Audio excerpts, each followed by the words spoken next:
Hey guys, thanks for tuning in to Wideawakehorror today. Just want to say, if you're new here, hit that subscribe button and join the family. And as always, if you like these stories, you know what to do. Smash that like button and let us know in the comments what you think. And as always, enjoy the stories.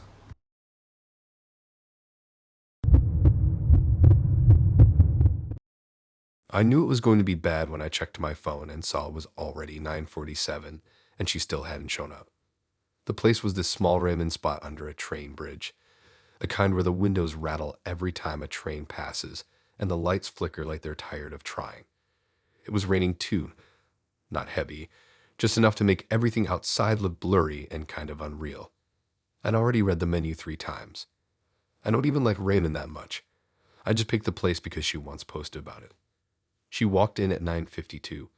I remember the exact time because I looked down at my phone when the door opened. She didn't look flustered, didn't look sorry, no rushed smile, no wave. She just stood there for a second like she was scanning the room for something she'd lost. Then she walked over and sat down across from me. And the first thing she did before even taking off her coat was ask me why I'd lied to her. I honestly thought she was joking, like some weird sarcastic icebreaker. But her face didn't match that at all. She wasn't smiling. Her eyes looked sharp, like she'd already decided something. The thing she said I lied about was something I had never said in my life. According to her, I told her friend at a party that I used to live with my ex even though I never told her that. I don't even have an ex I lived with. I still live with my cousin in a cramped apartment with thin walls and a broken oven. I told her that, calmly at first. She stared at me like I was insulting her intelligence. She said she'd get proof. She said her friend wouldn't make that up. She said she doesn't waste time on guys who lie about their past. The train went overhead right then, and the lights flickered so hard it felt like a scene change in a horror movie. Everyone else kept eating like nothing was happening.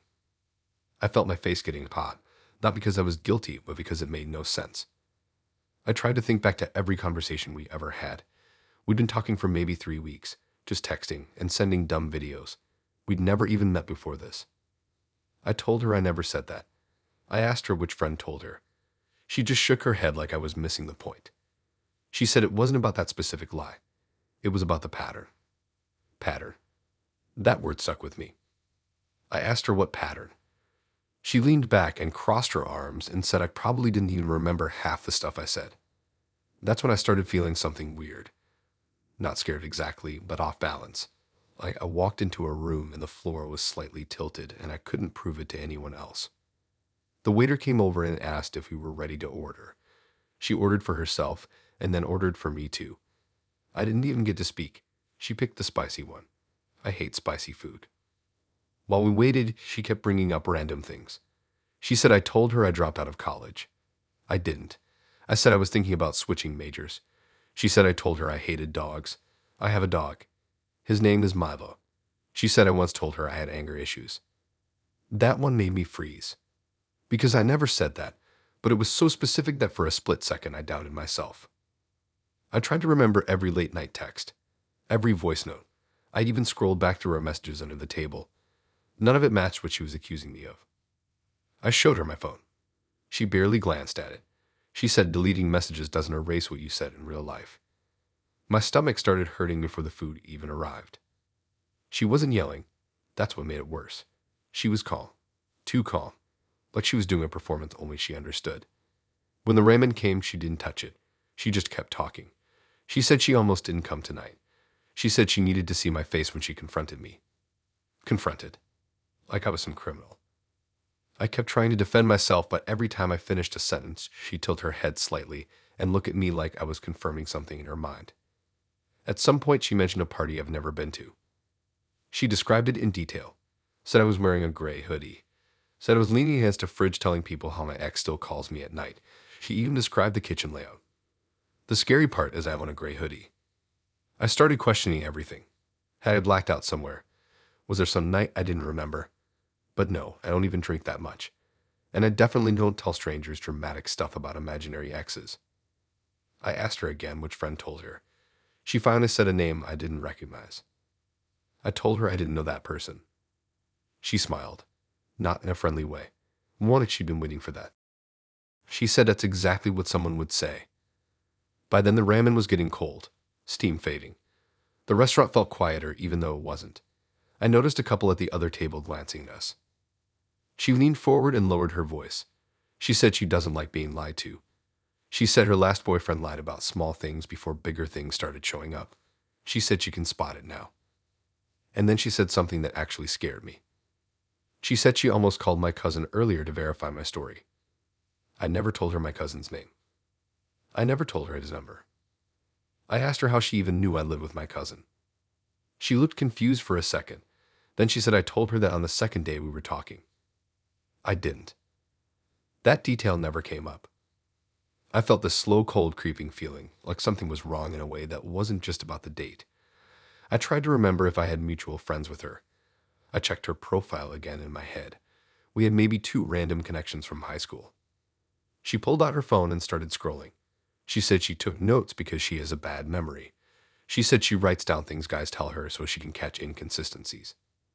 She showed me her notes app. My name was at the top. Under it were bullet points. Things I never said. Personal details that weren't mine. Different major. Different hometown. Different past. It looked like a profile of someone else. I told her that's not me. That's literally not my life. She stared at the screen like she was seeing it for the first time. Then she said something even worse.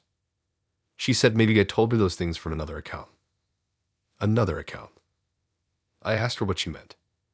She said she matched with someone a few months ago with my exact name and similar photos. I don't have another account. I don't even use dating apps that much.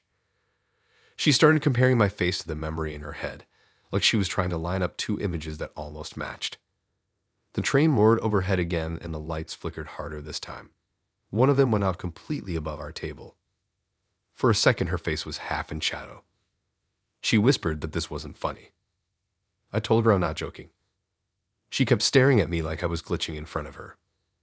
Then she asked me what year I graduated high school. I told her. She blinked, looked back at her notes. That didn't match either. For a few seconds, neither of us said anything. It hit me slowly that maybe she wasn't trying to trap me. Maybe she genuinely believed all of this. That thought was worse.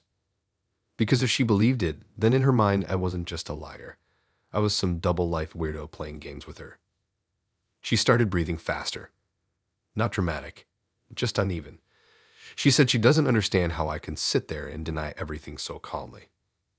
I said because it's not true. She pushed her bowl away finally and stood up. I thought she was leaving. Instead, she walked toward the bathroom, then stopped halfway and turned around like she forgot something. She said if I block her after this, it will just confirm everything. Then she left. I sat there for another 10 minutes staring at the cold ramen I didn't even order. My hands were shaking a little now. I checked my phone again, scrolling through every message we ever sent. Nothing matched her notes. When I got home, my cousin was watching some late-night show. I asked him if anyone had ever contacted him asking about me. He looked at me like I was insane and said no. I went to my room and checked all my social media. No duplicate accounts. No weird login history. Nothing. But I couldn't sleep. Because there was one detail she mentioned that I never told anyone. She described my whole childhood street, not just the name. She described the cracked sidewalk near the corner and the broken mailbox 2 houses down. I moved from that street when I was 12. I don't post about it. I don't talk about it. I lay in bed staring at the ceiling, replaying the whole night in my head. Maybe she mixed me up with someone else. Maybe there's another guy with my name who looks kind of like me. Maybe. But when I woke up the next morning, I had a notification. It was from her. Just a single message. It said she figured it out. No explanation. I never responded. I never went back to that ramen place either. Sometimes I still think about that notes app with my name at the top and a completely different life written under it, and the way she looked at me like I was a glitch in her reality. That was the worst date I've ever been on.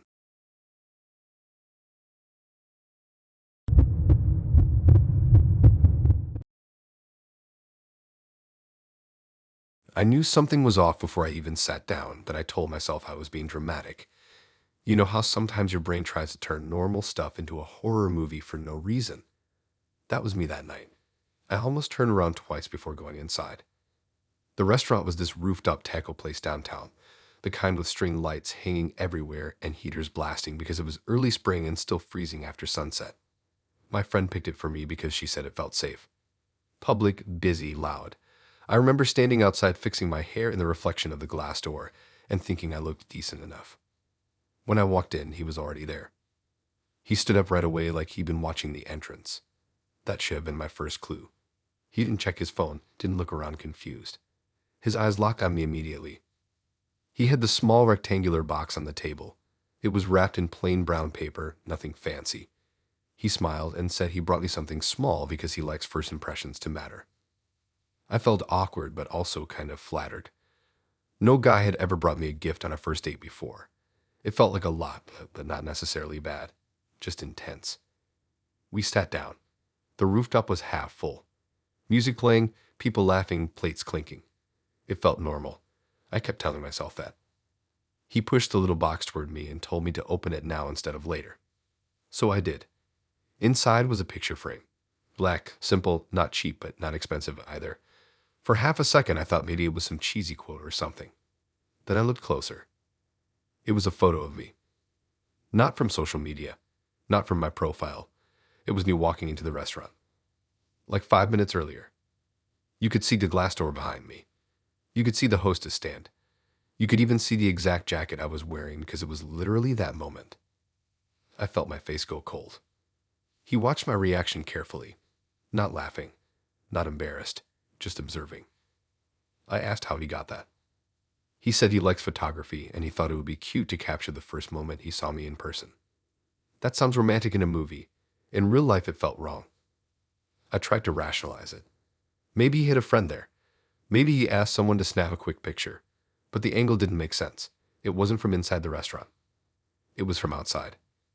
Across the street. You could see the reflection of headlights in the glass. That meant whoever took it was standing near the parking lot entrance. Which meant he had seen me before I saw him. He said he got there early, like really early. He said he likes to scope out places before meeting someone. I laughed awkwardly because I didn't know what else to do. I didn't want to overreact. Maybe I was being dramatic again.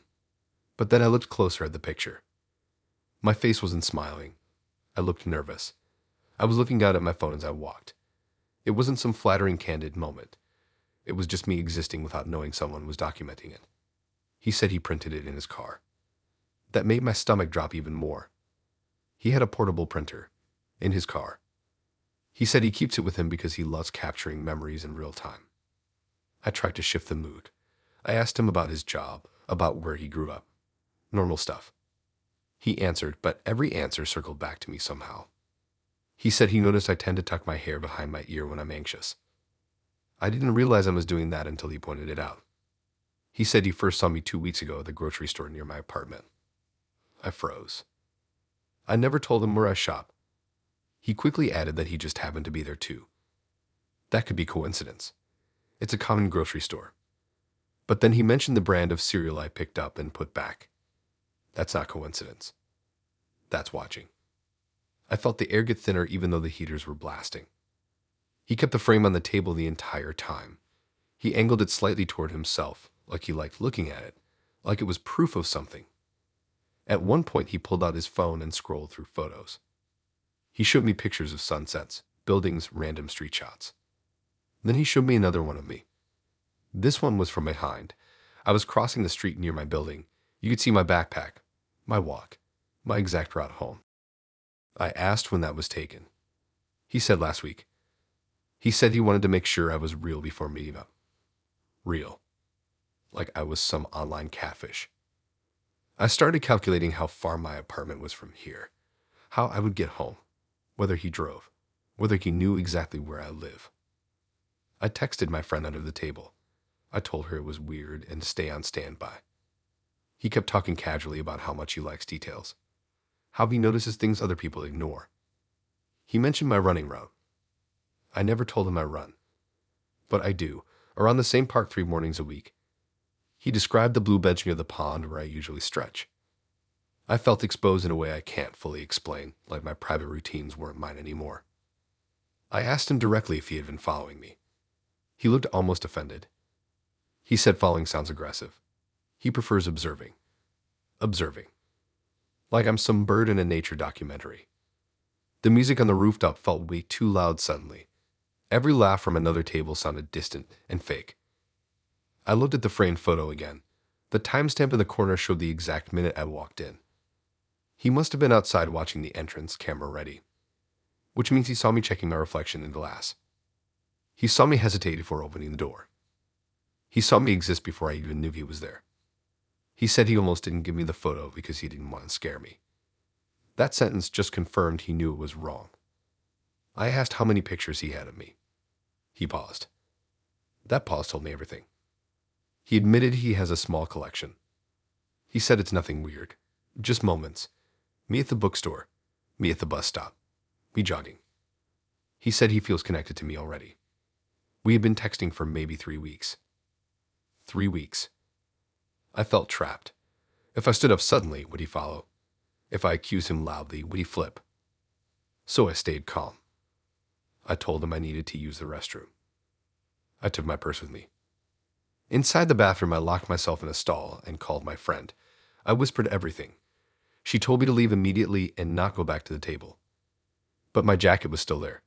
The framed photo was still there. My drink. I waited a full minute to slow my breathing. When I came back out, he was standing near the bathroom entrance. That almost made me lose it.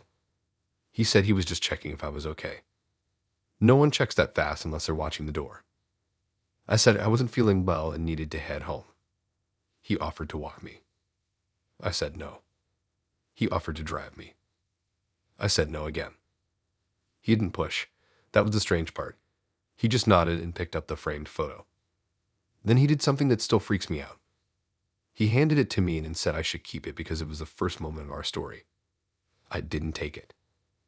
I left it on the table and walked away. I didn't run. I just walked quickly, trying not to look like prey. When I got to my car, I checked the back seat before getting in. I locked the doors immediately. As I drove off, I saw him standing near the rooftop railing looking down at the street, watching. The next morning, I checked my social media. He had unfollowed me. But I noticed something else. My running route photo from last month had a new view. It had one extra like, from an account with no profile picture. No posts. Just a username that looked random. I blocked him everywhere. I changed my running schedule. For a while, I even stayed at my sister's place because I didn't know how much he actually knew. I never went back to that rooftop taco place. And I never accept small wrapped gifts on first dates anymore.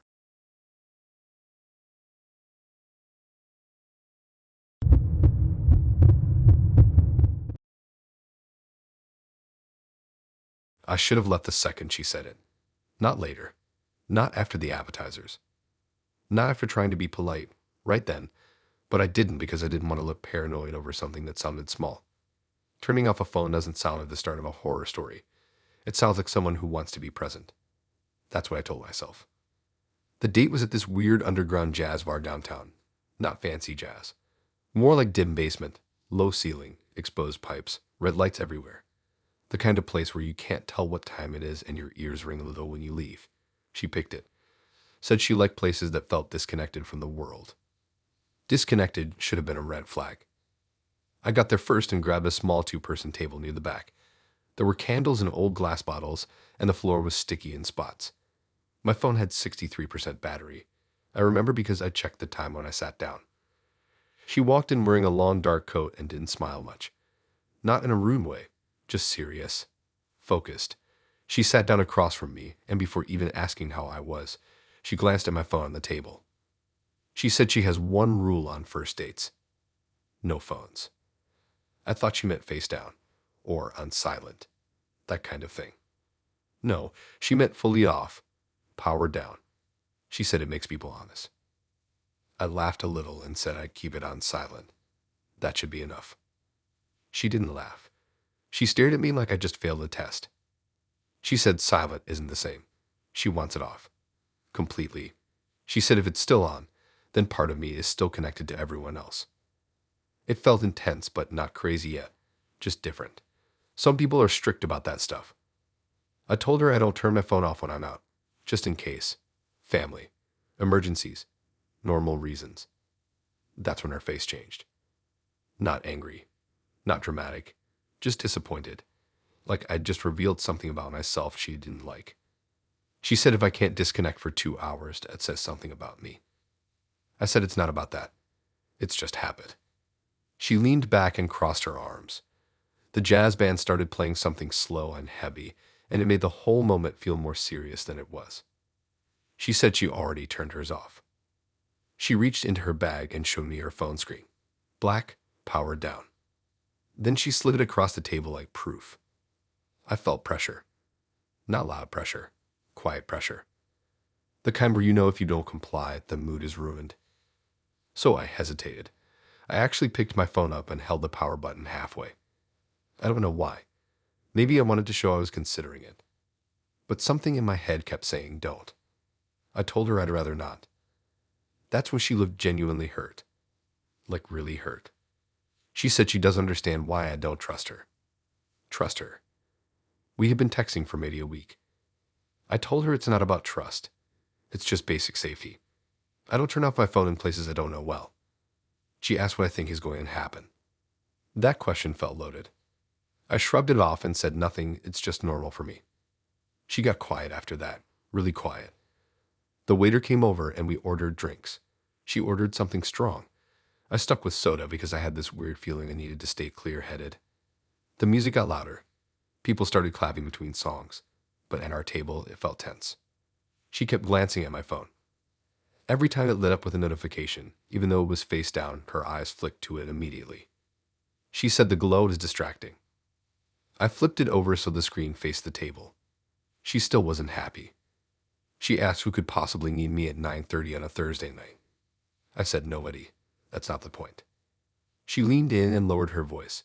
She said when she was younger, her ex used to keep his phone on during dates, and it meant he was always half somewhere else. I get that, I do. But something about how she said it felt less like sharing and more like testing me. Then she said something that made my stomach tighten. She said if I can't turn it off, maybe I shouldn't have it at all tonight. At first I thought she was joking. She wasn't. She suggested I leave it in my car. We were underground, no windows, one staircase leading up. I told her no, that's not happening. That's when I saw it, a flash of irritation. She said I'm overreacting. She said I'm acting like she's dangerous. The word dangerous hummed in the air between us. I tried to lighten it up, said it's just personal policy. Nothing against her. She stared at me for a few seconds too long. Then she asked if anyone knows I'm here. That question hit differently. I said, yeah, my friend knows I'm out. She asked if I told him her name. I nodded. She looked annoyed at that too. The band took a break and the room got quieter. I could hear conversations from other tables, glasses clinking. Someone laughing too loud near the bar.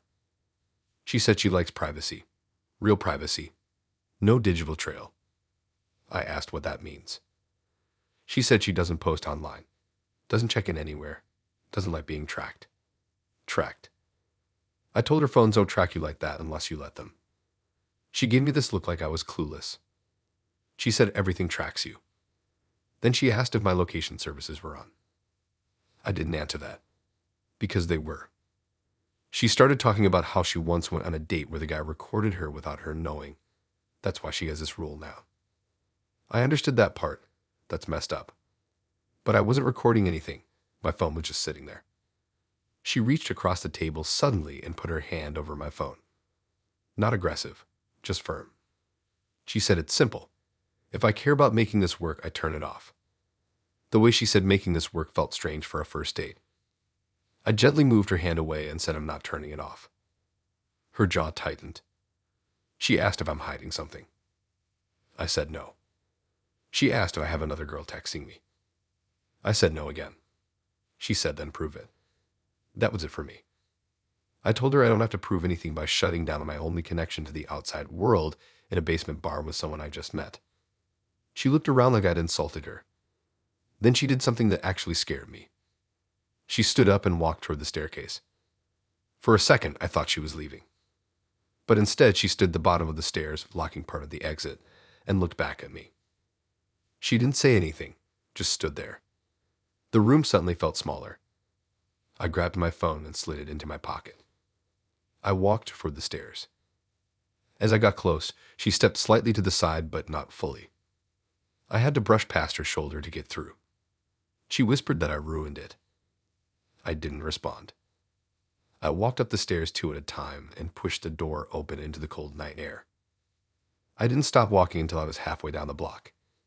When I checked my phone, I had 3 missed notifications. None important, but I felt relieved seeing the screen light up. She texted me 10 minutes later. She said I failed a simple trust test. Then she said next time I should try being present. There wasn't a next time. A week later, I was scrolling through a local forum and saw someone mention a woman who insists on phones being turned off on dates. Apparently, I wasn't the only one who refused. Apparently, one guy did turn his off. He said when he turned it back on after leaving, he had multiple missed calls from his friend who had been trying to reach him because his car got broken into outside that same bar. Maybe coincidence. Maybe not. All I know is I never go underground for first dates anymore. And my phone stays on.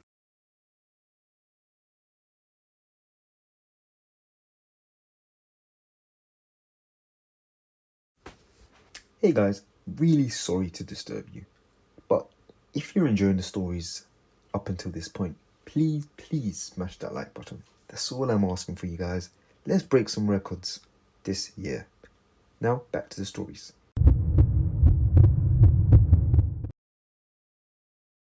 I didn't realize I was in a relationship until the waiter congratulated us. That's the simplest way to explain how weird that night was. It started normal enough. Too normal, honestly. We met at this small Italian place near the river, the kind with fake vines hanging from the ceiling and framed pictures of random streets in Rome. It wasn't fancy, but it tried hard. Dim yellow lighting, slow music, couples everywhere. I remember thinking it felt like a third date kind of place, not a first. But he picked it and said he wanted somewhere quiet so we could actually talk. He was early, standing outside when I walked up. He waved like we'd known each other for years. He hugged me right away. Not a quick side hug. A full, tight hug that lasted a second too long. I brushed it off. Some people are just touchy.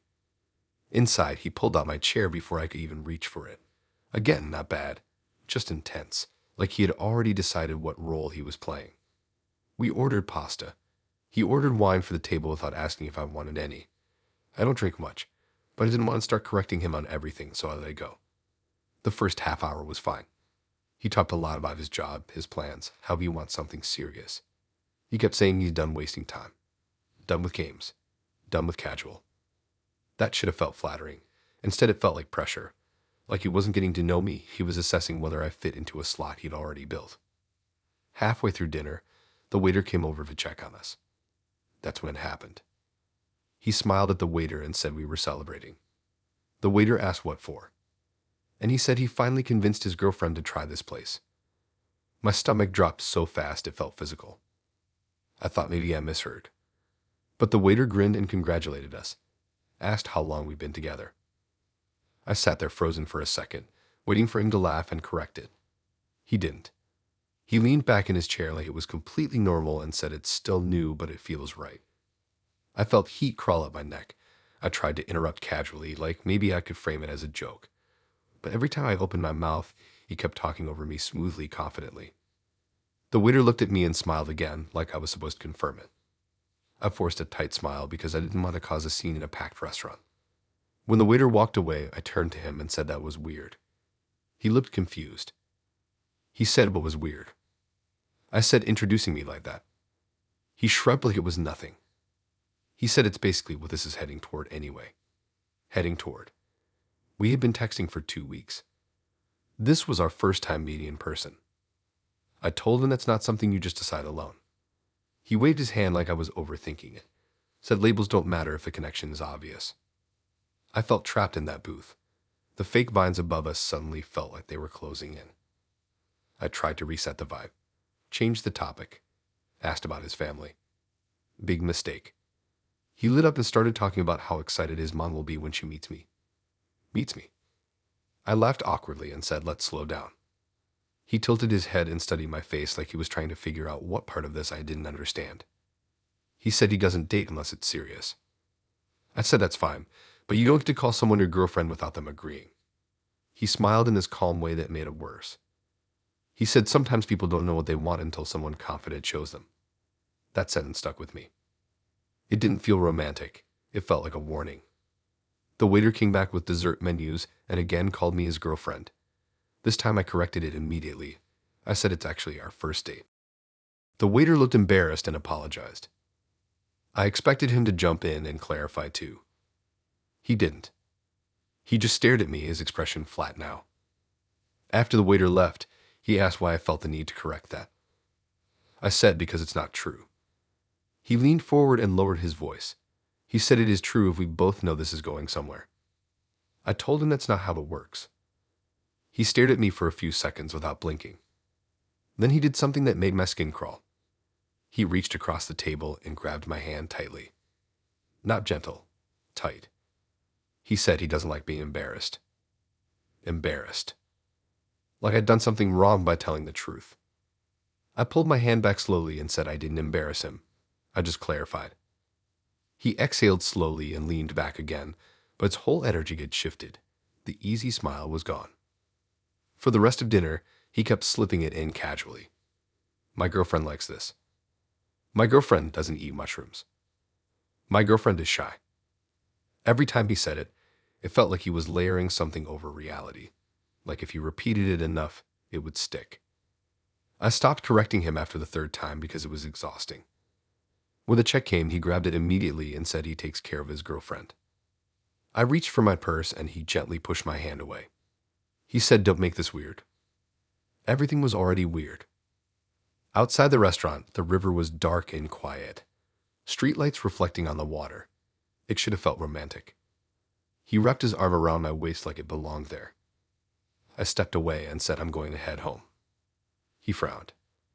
He asked if I was coming back to his place. I said no. He looked genuinely confused again. He said couples don't just part ways after dinner like coworkers. Couples. That word again. I told him clearly that we are not a couple. His jaw tightened. He said I'm sending mixed signals. I asked how. He said I agreed to dinner. I smiled. I held his hand earlier. I reminded him he grabbed my hand. He brushed that off. He said I need to stop pretending. Pretending. Like I was acting out some denial of a relationship I apparently agreed to without knowing. He stepped closer and lowered his voice, saying I don't get to rewrite what this is just because I got nervous. That scared me more than anything else he said. Because it meant in his mind this was already established. Solid. Real. I told him firmly that I don't see this going anywhere and that he shouldn't call me that again. For a second, I thought he might argue. Instead, he smiled again, that calm smile from earlier. He said fine, if that's what I need to tell myself. Then he added that he'll give me time to adjust. Adjust to what?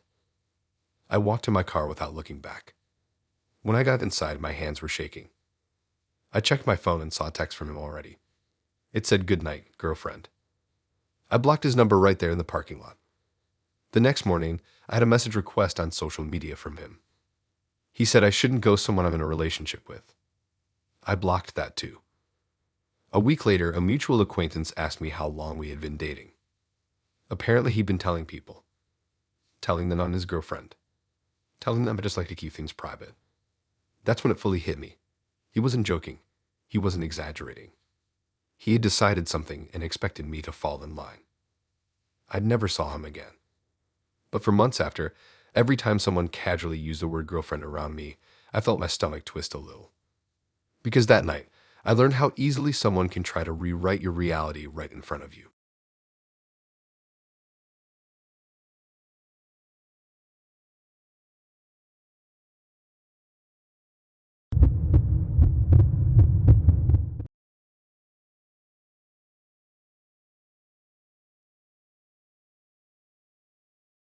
I thought the worst thing that could happen on a first date was awkward silence, or maybe finding out she looked nothing like her pictures. I was wrong. The worst thing is realizing halfway through your fries that you might be sitting in the middle of someone else's unfinished story. I met her at a late-night diner off the highway, the kind that's open 24 hours, with cracked leather boots and a buzzing neon sign that says open but flickers like it's unsure. It was about 10:30 at night. Not super late, but late enough that the place was half empty. A couple truck drivers at the counter. 2 teenagers sharing a milkshake in the corner. That was it. She chose the place because she said it felt safe. Bright lights, always people around. I respected that. When I walked in, she was already there, sitting in a booth facing the entrance. That detail didn't hit me until later.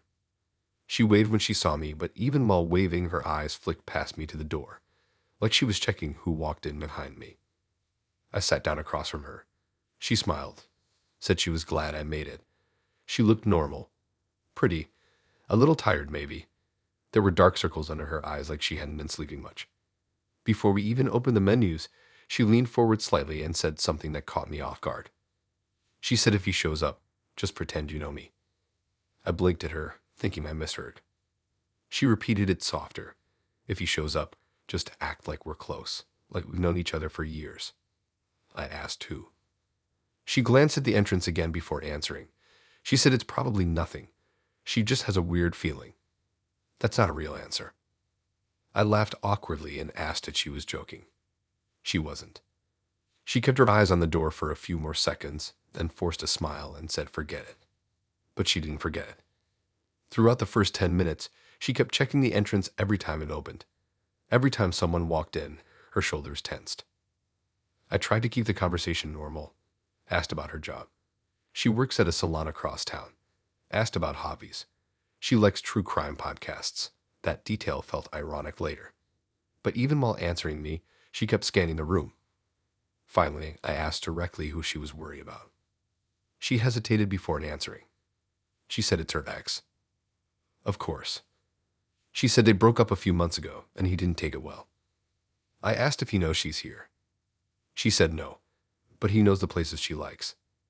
That didn't sit right. She told me he used to show up randomly when they were together, surprise her at work, wait outside her gym. She said at first it felt romantic. Now it feels different. She kept lowering her voice every time she mentioned him, like he might materialize out of thin air. I told her if she felt unsafe, we could leave, go somewhere else. She shook her head quickly, said no, it's better to stay in a public place. That made sense. Still something about the way she said it sounded rehearsed. The waitress came over and took our order. She introduced me as a friend from college. I didn't correct her because technically we had met online, not college, but whatever. When the waitress left, she leaned in again and repeated the instruction. If he walks in, don't hesitate.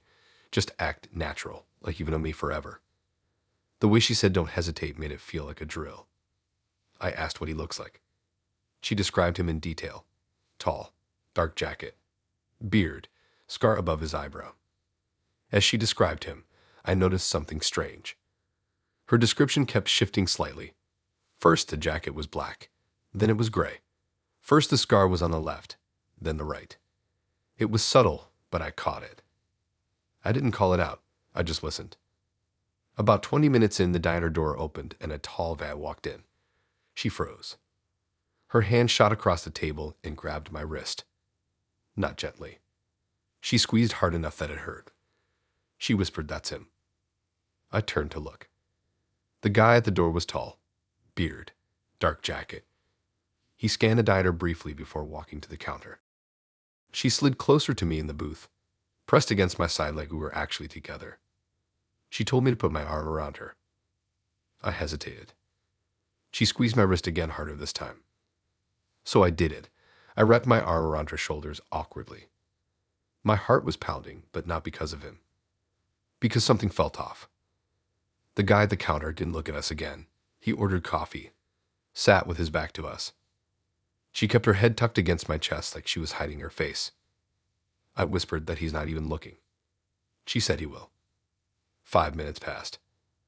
Nothing happened. The guy just sat there drinking coffee and scrolling on his phone. Eventually she peeked up. She studied him intensely. Then she slowly sat back in her seat. She said maybe it's not him.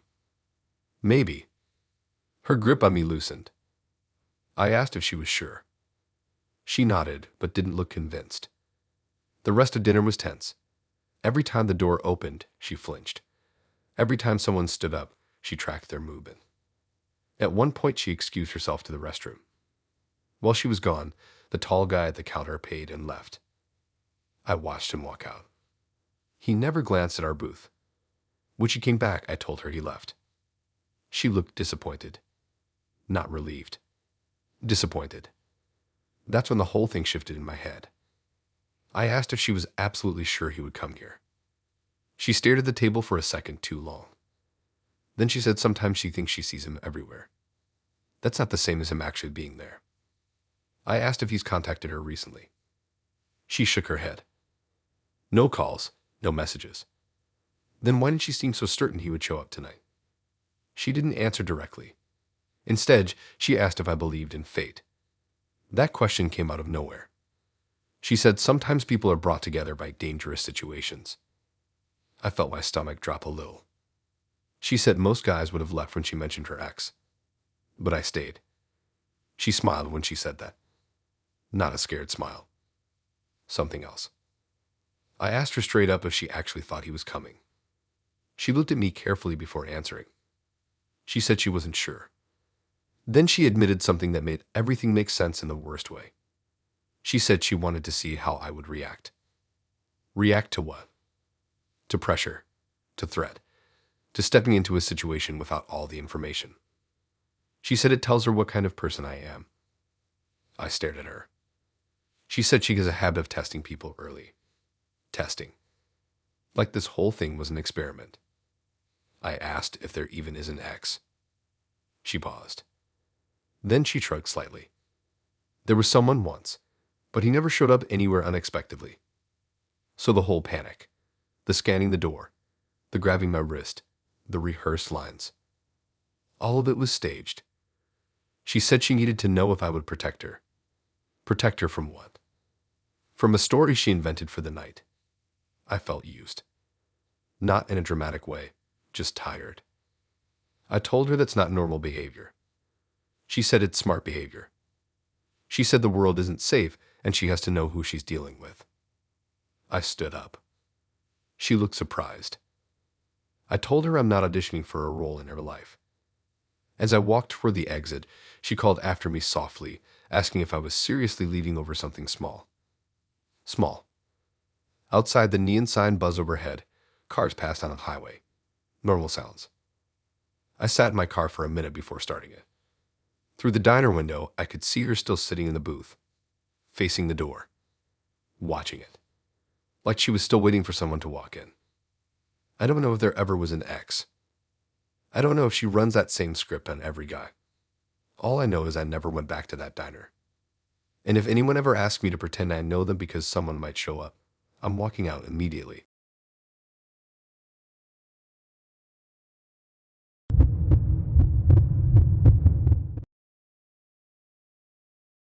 Some questions don't sound dangerous until your brain catches up a few seconds later. That's what happened to me. He asked it like he was asking if I wanted dessert.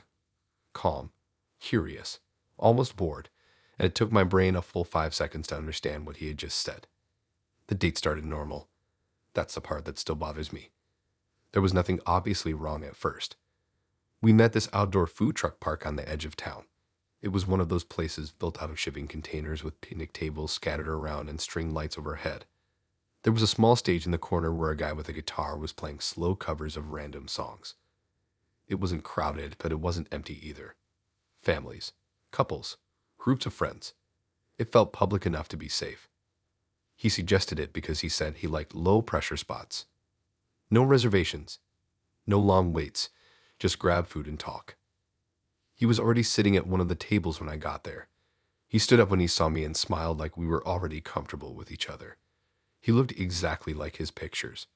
Clean cut, quiet eyes, kind of soft-spoken. We ordered burgers from one truck and fries from another. He insisted on paying even though I offered. It was around $18 total, nothing crazy. He joked about how food truck prices are getting out of control. I laughed. It felt easy. For the first half hour, it was just small talk. Work, family, where we grew up. He told me he lived alone in a small house outside the city, said he liked space, said he doesn't like neighbors too close. That detail didn't register as important until later. The sun started going down while we were eating. The string lights overhead turned on automatically, casting everything in this warm yellow glow. It felt almost cozy. Then the conversation shifted. He started asking questions that were slightly more personal. Not inappropriate, just specific. He asked if I live with anyone. I told him I have a roommate. He asked if we're close. I said we get along fine. He asked what she does for work, what her schedule is like. That felt random, but I answered vaguely. I didn't give exact times. Then he asked about my family, if they lived nearby. I said no, they're a few hours away. He nodded slowly like he was filing that information away.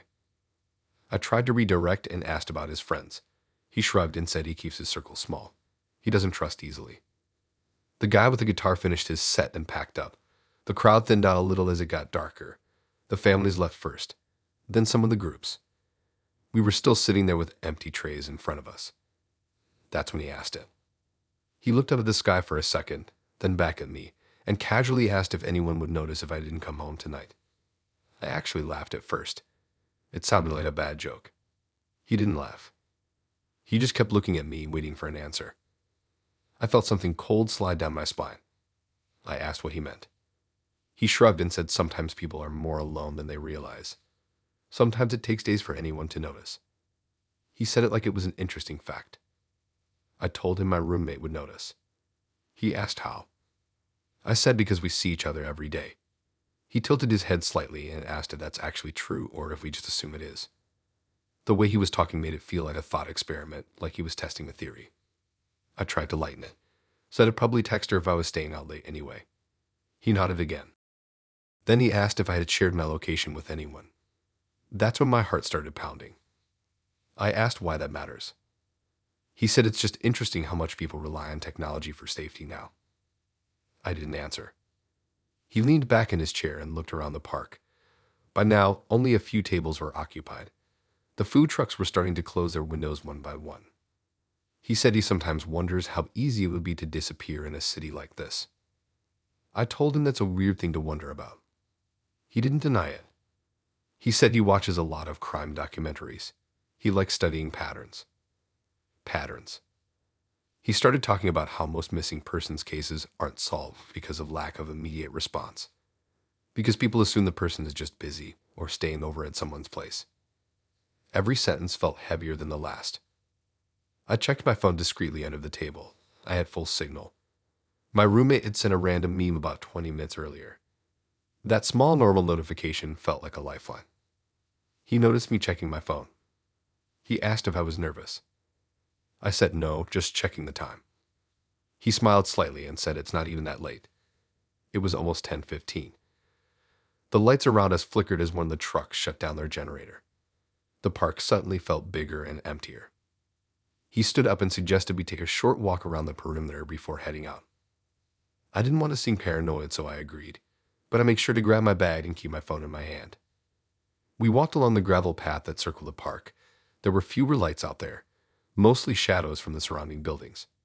He kept talking in that same calm tone. He said he thinks people overestimate how connected they are. He said most of us could vanish, and it would take longer than we'd like to admit for alarms to go off. I told him that's not true. He asked how many people would call the police if I didn't respond for 12 hours. I didn't answer that, because I didn't like where this was going. He stopped walking and turned to face me. He asked again, softer this time, if anyone would notice if I didn't come home tonight. This time it didn't sound curious. It sounded deliberate. I stepped back slightly and said yes. People would notice. He watched my face carefully. Then he smiled. He said that's good. Good. Like I passed something. I said I should head out. He didn't argue. He just nodded and walked me back toward the main area. The last food truck shut its window as we passed.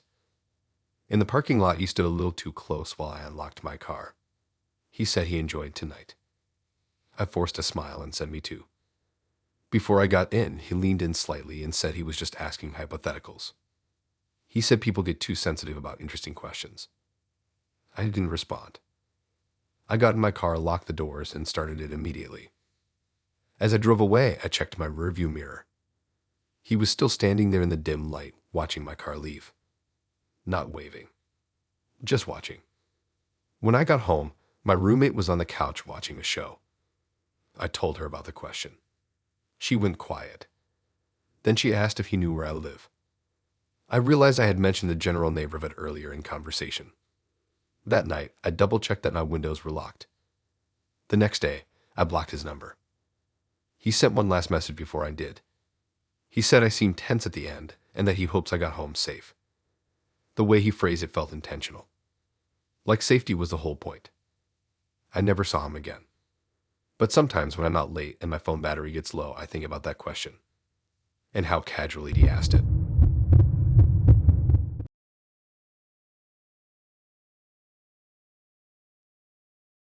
I knew I was being evaluated. I just didn't realize it was being documented in real time. The night started in a place that looked like it was trying too hard to be aesthetic. It was one of those new coffee lounges that turns into a wine bar after 7. Exposed brick walls, plants hanging from the ceiling, tiny candles on every table. Even the menus looked curated, like someone spent hours picking the right font to look effortless. She chose it. Said she likes places where she can observe people. That word should have meant something to me right away. Observe. When I walked in, she was sitting at a corner table with her back to the wall and full view of the entire room. I noticed that immediately. She smiled when she saw me, but didn't stand up. Just watched me approach like she was studying my walk. I sat down and she tilted her head slightly, almost like she was comparing what she saw in person to what she expected. We ordered drinks, nothing fancy. I think mine was $9, hers maybe $11. I only remember because I looked at the receipt later. The first part of the date felt normal. She asked good questions, not surface-level stuff. More like, why did your last relationship end? What are you afraid of long-term? What kind of person do you think you are under pressure? It felt intense for our first meeting, but I figured she just didn't like small talk. She listened closely to everything I said, not casually listening, focused, like she was memorizing. At one point, she even asked me to repeat something I had said about my job because she wanted the exact wording. I laughed and asked if she was taking notes in her head. She didn't laugh back. She just reached for her phone. That's when everything shifted. She unlocked it calmly and turned it toward me. On the screen was a notes app. At the top, bold and centered, was a title. First date results. Under that was a list of names. At least 15. Each name had a short phrase next to it. Too passive. Avoidant tendencies. Financial instability. Mom issues. Control problems. I felt my stomach drop. She scrolled slowly so I could see more. Some names had check marks. Some had red X marks. Some had little comments like good kisser, but emotionally unavailable. It looked organized, color-coded. I stared at it for a second, waiting for her to say it was a joke. She didn't. She looked at me and said she believes in tracking patterns. Patterns again. She said she got tired of wasting time on men who present well but fall apart later. So now she documents. She said the list helps her stay objective. Objective. Like we were part of some study. I tried to play it cool. I asked what qualifies as a good result. She smiled slightly and said it depends. Then she scrolled to the bottom. There was a blank space. She tapped it. And slowly right in front of me, she typed my name. She spelled it correctly without asking. That detail hit me weirdly. I don't remember telling her my last name, but she had it there too. Under my name, she left it blank for a second. Then she added a dash and started typing notes. Talks confidently. Slight deflection when discussing long-term plans. Possible garden attachment. I felt exposed in a way I can't really explain. It wasn't just that she was judging me. Everyone judges on dates. It was that she was documenting it like evidence. I asked if she does this during the date. She said yes. It's more accurate that way. She said memory gets distorted afterward. She kept typing while I sat there. She added something about my body language.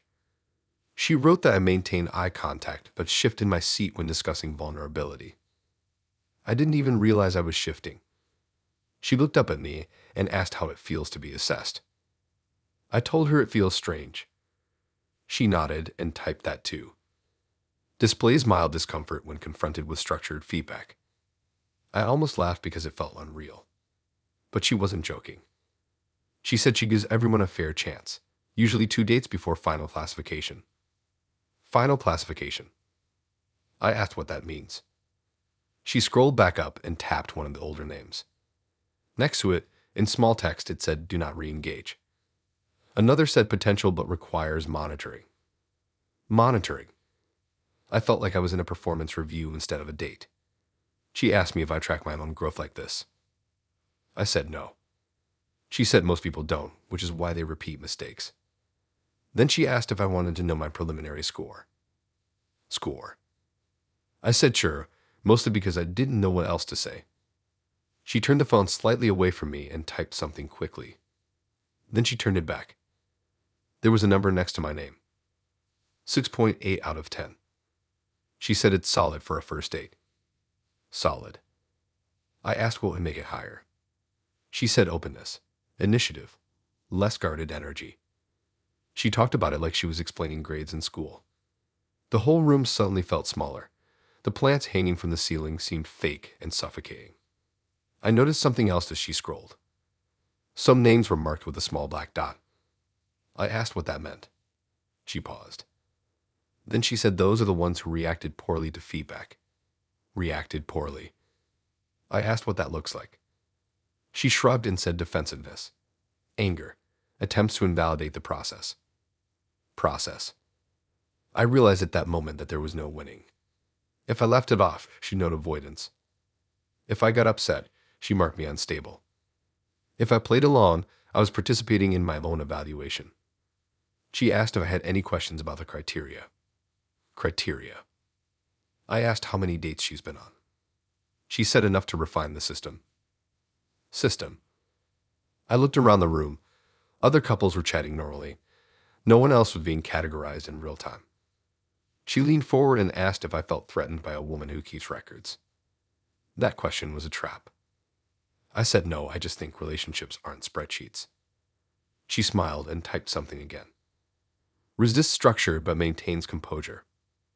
I felt like I was watching my own character summary being written. At one point, she excused herself to the restroom and left her phone on the table.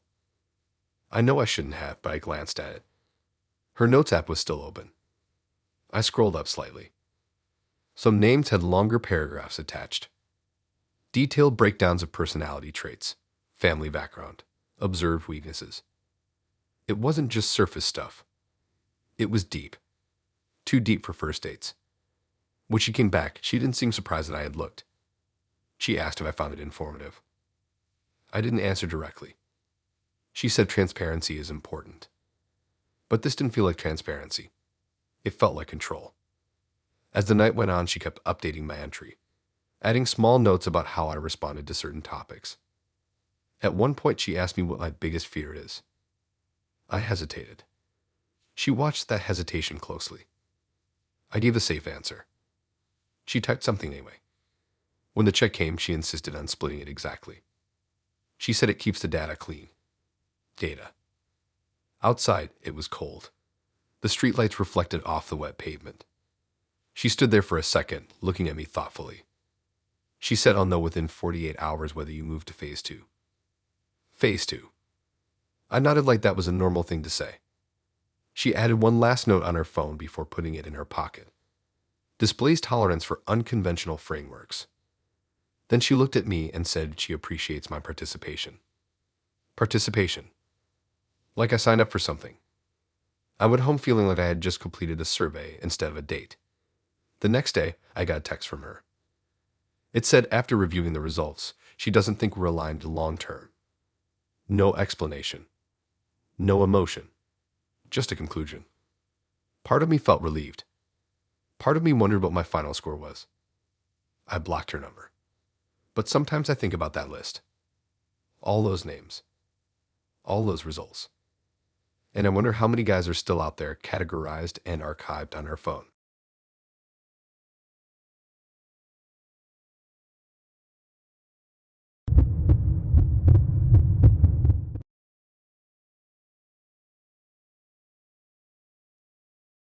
I knew something was wrong by the way he was looking at me, and I didn't even know why yet. The night started out so normal that it almost feels fake thinking back on it. We met at this little sushi place tucked between a laundromat and a pet store. It wasn't fancy at all. The tables were close together, and the lighting was too bright for a date, but I actually liked that. Bright means safe. Bright means no weird shadows. He was charming at first. Not overly charming, just enough. He asked about my job, laughed at my dumb story about spilling coffee on myself that morning, even made a joke about how the place smelled like soy sauce and detergent because of the laundromat next door. It felt easy. We ordered a bunch of small plates to share. He insisted. Said it makes things more fun. I remember the total was around $46, and he didn't even flinch when the bill came later. He seemed relaxed, confident. The kind of guy who leans back in his chair and makes steady eye contact. About 30 minutes in, he excused himself to use the bathroom. Nothing weird about that. I stayed at the table, scrolling on my phone for a second. I checked a notification from my sister about a family group chat. I didn't reply. I just looked at it. Then I locked my phone and set it face down on the table. That was it. He was gone maybe 3 minutes. When he came back, he wasn't smiling. He sat down slowly and stared at me in a way that made my chest tighten immediately. He asked why I had texted someone. Just like that. I blinked at him because I genuinely had no idea what he was talking about. I said I didn't. He said he saw me. Saw me. The bathroom was around the corner down a short hallway. There was no mirror angle, no reflection, nothing that would give him a clear view of our table from there. I told him I only checked a notification. He shook his head slightly and said he saw my fingers moving like I was typing. Typing. He said it casually, but there was something sharp under it. I tried to brush it off and said I wasn't texting anyone. He leaned forward and lowered his voice, asking who I was messaging. The way he said it made it sound like he already knew and just wanted me to admit it. I felt my heart start to beat faster. I told him again that I wasn't messaging anyone. He stared at my phone on the table and asked to see it.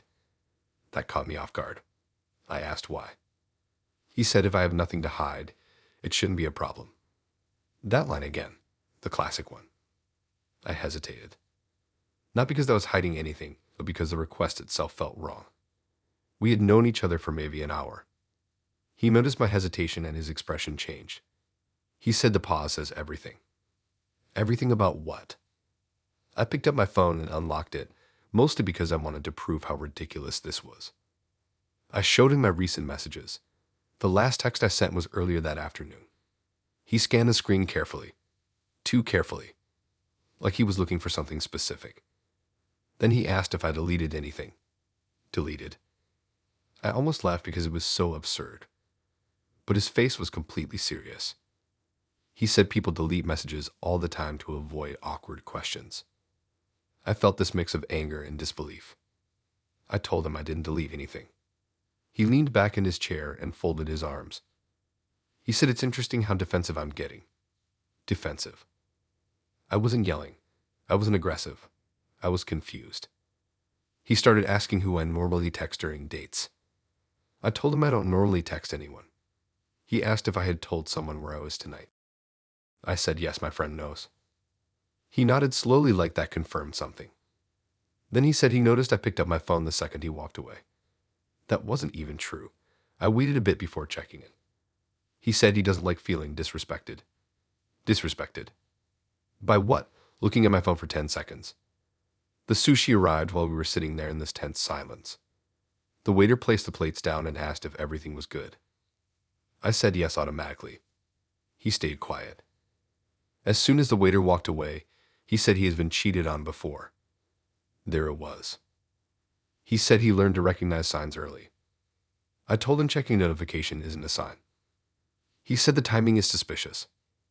Suspicious. I started replaying the last few minutes in my head, wondering if I had done something that looked worse than it was. Then he said something that made my stomach drop.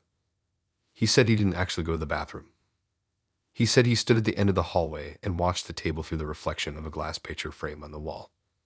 I froze. He had been watching me, testing me.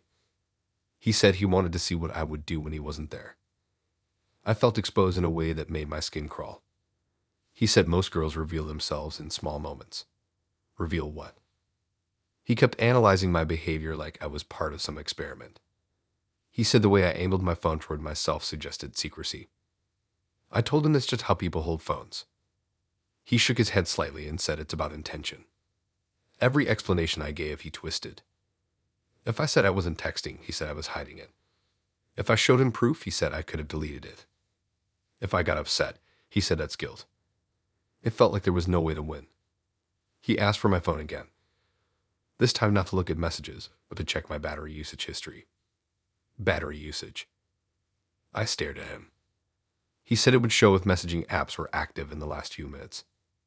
I told him no. He looked offended. He said refusal is basically admission. That was the moment I knew this wasn't just insecurity, it was control. He wasn't reacting to something I did. He was creating a scenario where I was automatically guilty.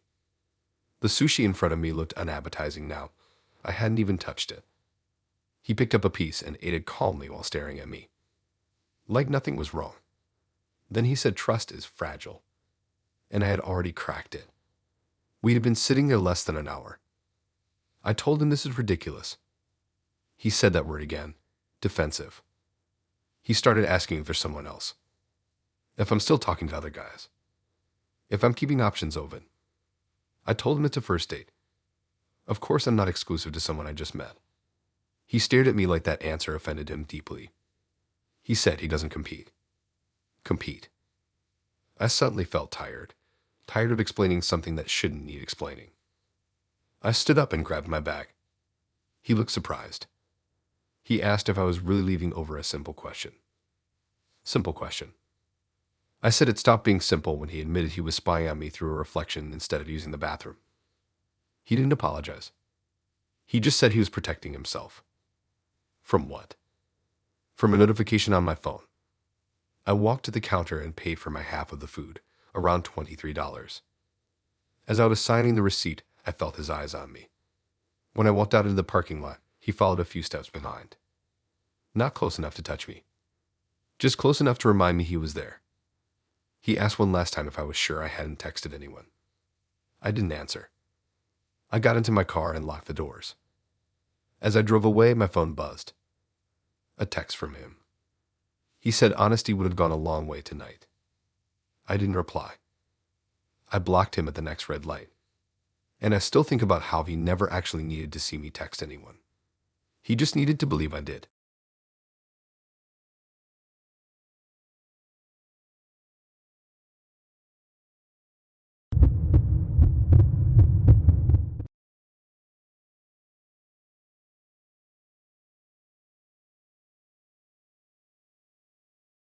I've never felt trapped in public before. That's what made it worse. It wasn't some dark alley or empty parking lot. It was a crowded arcade bar with flashing lights and people laughing 10 feet away. And somehow, sitting across from her in that neon chaos, I felt more cornered than I ever have in my life. We met at this retro arcade place downtown. She picked it because she said she loved competitive games and loud environments. I thought that was kind of cool. Different from the usual dinner setup. The place was packed. Old pinball machines lining one wall, racing games on the other sticky floors, music blasting from overhead speakers. It smelled like fried food and spilled beer. She was already inside when I got there, leaning against a skee-ball machine, watching people play like she was scouting them. When she saw me, she smiled wide and waved me over. She seemed excited, high energy, a little intense, but in a fun way at first. We grabbed drinks. Mine was $7. Hers was something bright blue that probably cost around $10. She insisted on paying for the token so we could play games. She said she liked taking control of the fun. That line stuck with me later. At first, it was actually enjoyable. We played air hockey. She got competitive fast. Trash talked in a playful way. Bumped my shoulder when she scored. It felt flirty, not aggressive. After about 40 minutes, though, her energy shifted. It wasn't obvious right away. Just small things. She started standing closer to me, like closer than necessary. If I stepped to the side, she stepped too. If I turned around, she was right there. I figured she was just being affectionate. We eventually sat down at a small high-top table near the back. The lights were dimmer there. Fewer people. The music still loud but not overwhelming. She started asking more personal questions. Not normal first date stuff. More like what scares you most about being alone. Who would miss you if you disappeared? Have you ever thought about how easy it is to ruin someone's reputation? That last one made me pause. I laughed awkwardly and asked what she meant. She shrugged and said it's just interesting how quickly public opinion turns on someone. I told her that's a weird topic for a first date. She smiled slightly and said first dates are the best time to test boundaries. Test boundaries. I felt my chest tighten a little. I told her I was going to grab some water. I didn't really need it. I just wanted a second to breathe. I stood up from the table. She grabbed my wrist. Not violently, but firm enough to stop me. She leaned in close, so close I could feel her breath near my ear. And she said if you try to leave right now, I'll scream. It didn't register at first. I thought she was joking. I pulled back slightly and looked at her face. She wasn't smiling. Her expression was calm, almost curious, like she was waiting to see what I would do. I asked what she meant. She didn't raise her voice, didn't laugh. She just said she'll scream and say I grabbed her if I walk away. My brain went blank for a second. The arcade lights flashed red and blue around us. People shouting over games. Music pounding. It felt surreal. I said, why would you do that? She tilted her head slightly and said, because you don't get to walk away when I'm not done. Not done. I tried to keep my voice steady. I said I just wanted water. She tightened her grip slightly and repeated that if I try to leave, she'll scream. And in that environment with that many people, I knew exactly what would happen. No one would pause to analyze. They'd see a girl screaming. They'd see me standing there. And that would be enough. I slowly sat back down. She let go of my wrist. She smiled like nothing had happened. She picked up her drink and took a sip. My heart was pounding so hard I could barely hear the music anymore. I asked if she was serious. She said she doesn't like being abandoned. Abandoned. We had been on a date for maybe an hour and a half. She started talking casually again, like we were just discussing movies or music. But every time I glanced toward the exit, she noticed. She noticed everything. She said I looked tense. I said anyone would look tense after what she just said. She shrugged and said it was just a hypothetical. But it didn't feel hypothetical. She leaned in again and said I should relax, that nothing bad will happen if I stay. Stay. The word felt heavy. I tried to think clearly. The place was crowded. Cameras everywhere probably, staff around. I wasn't physically trapped. But socially I was. If she screamed, even as a joke, it would turn ugly fast. I decided to shift tactics. I started acting calm. Interested, I asked her about her job. She works in marketing. She said she studies human reactions. That made my stomach drop. She said she finds it fascinating how quickly fear changes body language. Then she looked directly at my hands. She said I keep clenching them. I hadn't even noticed. She smiled slightly and said this is why she likes first dates. People reveal who they really are under pressure. Pressure. I realized then that this wasn't about me trying to leave. It was about control. She wanted to see if she could take it, if she could hold it. At one point, a group of guys bumped into our table accidentally while moving between machines. One of them apologized quickly. She looked at them, then at me, and whispered that it would be easy. Easy. I asked what she meant. She didn't answer. Instead, she asked if I have ever had my life ruined by a rumor. I said no. She said it only takes one accusation. My throat felt dry. I tried to think of a safe way out. I told her I needed to use the restroom. She watched my face carefully. Then she said fine, but come right back. The way she said it didn't sound like a request. I stood up slowly, expecting her to grab me again. She didn't, but her eyes followed me the entire way across the arcade. I went straight to the bathroom and locked myself in a stall. My hands were shaking now. I pulled out my phone and texted my friend to call me in 5 minutes. I needed an excuse that felt real. When I walked back to the table, she was sitting exactly how I left her. Calm, waiting.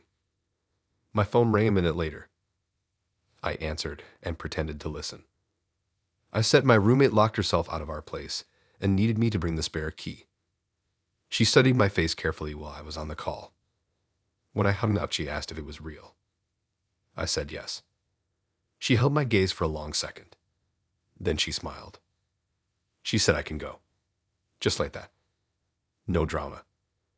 No screaming. I stood there for a second, not sure if it was a trick. She said she got what she needed tonight. Got what she needed. I didn't ask what that meant. I just walked toward the exit. I expected her to shout at any second. She didn't. I made it outside into the cool night air and didn't stop walking until I reached my car. As I unlocked it, I glanced back toward the arcade entrance. She was standing just inside the glass doors, watching me. Not waving. Just watching. I blocked her number before I even started the engine. And I still think about how calm she was when she said she would scream. Like it was nothing.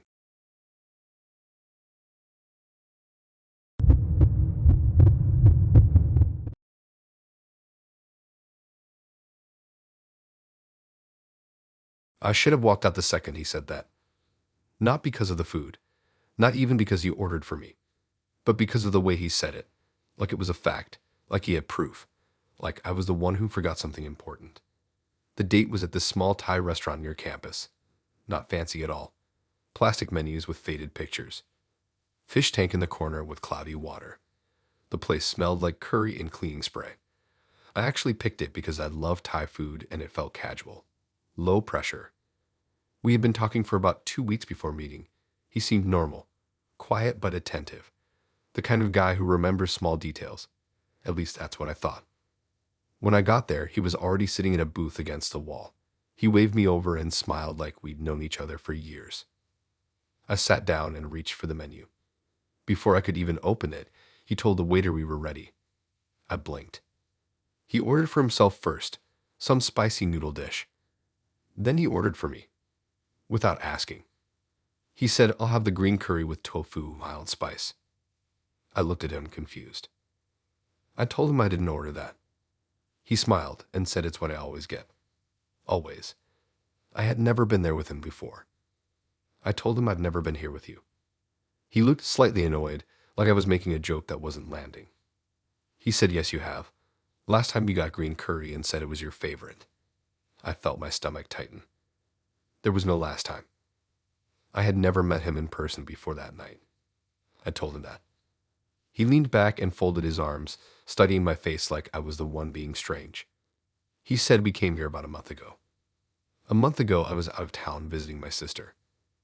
I know that for a fact. I said, "You must be confusing me with someone else." He shook his head slowly and said he doesn't confuse people.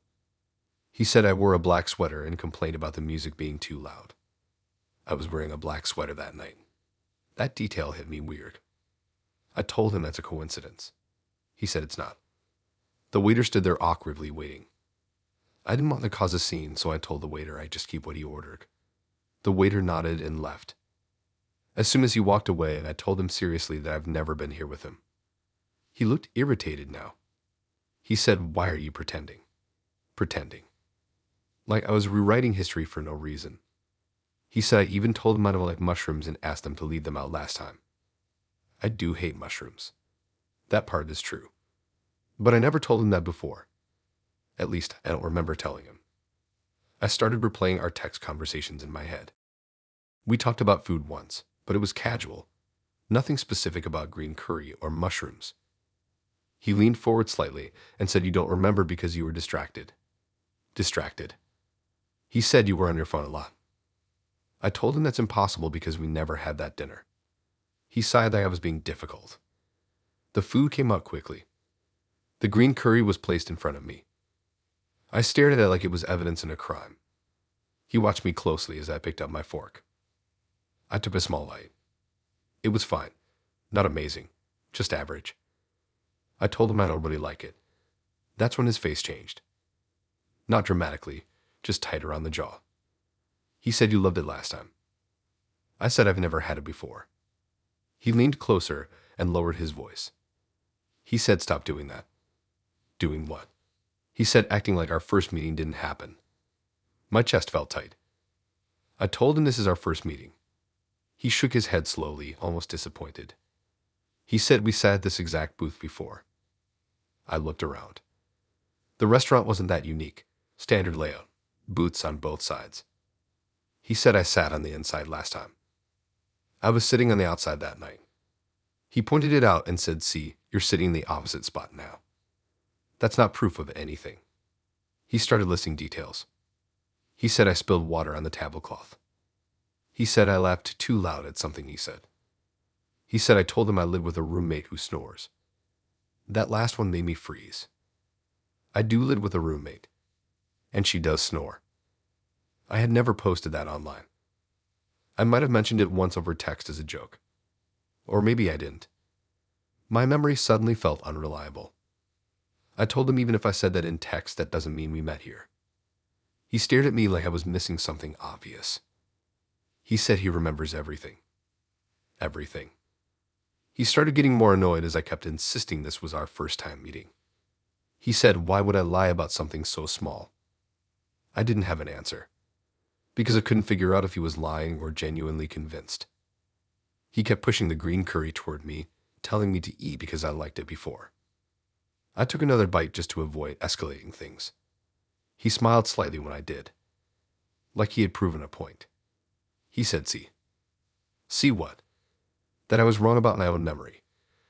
The whole thing felt like my brain was sliving. He kept referencing that supposed first dinner. He said after we left, we walked past a bookstore and I pointed at a display window. There is a bookstore 2 doors down from that restaurant. I noticed it when I walked in. Did he just see it too and use that detail? Or did something actually happen that I couldn't remember? I started feeling anxious in a way I can't fully explain. Like the floor wasn't stable. He asked if I've ever blacked out before. That question made my stomach drop. I told him no. He said, maybe you just don't remember because you didn't want to. Didn't want to what? He said maybe you regretted it and now you're rewriting it. Rewriting it. I felt like I was being slowly convinced of something that didn't happen. I pulled out my phone and scrolled back through our messages. Our first conversation was 2 weeks ago. No mention of meeting before. I showed him the timestamps. He barely glanced at them. He said you could have deleted earlier threads. There it was again. Deleted. I realized then it didn't matter what proof I had. He had already built a version of reality and he was sticking to it. The rest of dinner felt tense. Every time I said something, he referenced last time. Last time you said that too. Last time you laughed at that joke. Last time you complained about traffic. He was layering a false memory over the present moment. When the check came, he grabbed it and said he paid last time so I should cover it now. I stared at him. I paid it. Around $38. Because I just wanted to leave. Outside, the air felt cold and sharp. He stood close to me and asked if I remember now. I said no. He looked at me for a long moment. Then he smiled in a way that didn't feel warm at all. He said, "You will." I walked to my car without looking back. When I got inside, I sat there for a few minutes trying to replay every second of the past month. There was no missing dinner. No lost memory. No blackout. Just him insisting something happened. I blocked his number that night. A week later, I got a message request from a new account. It said, "Do you remember now?" I didn't respond. And I've never gone back to that Thai place.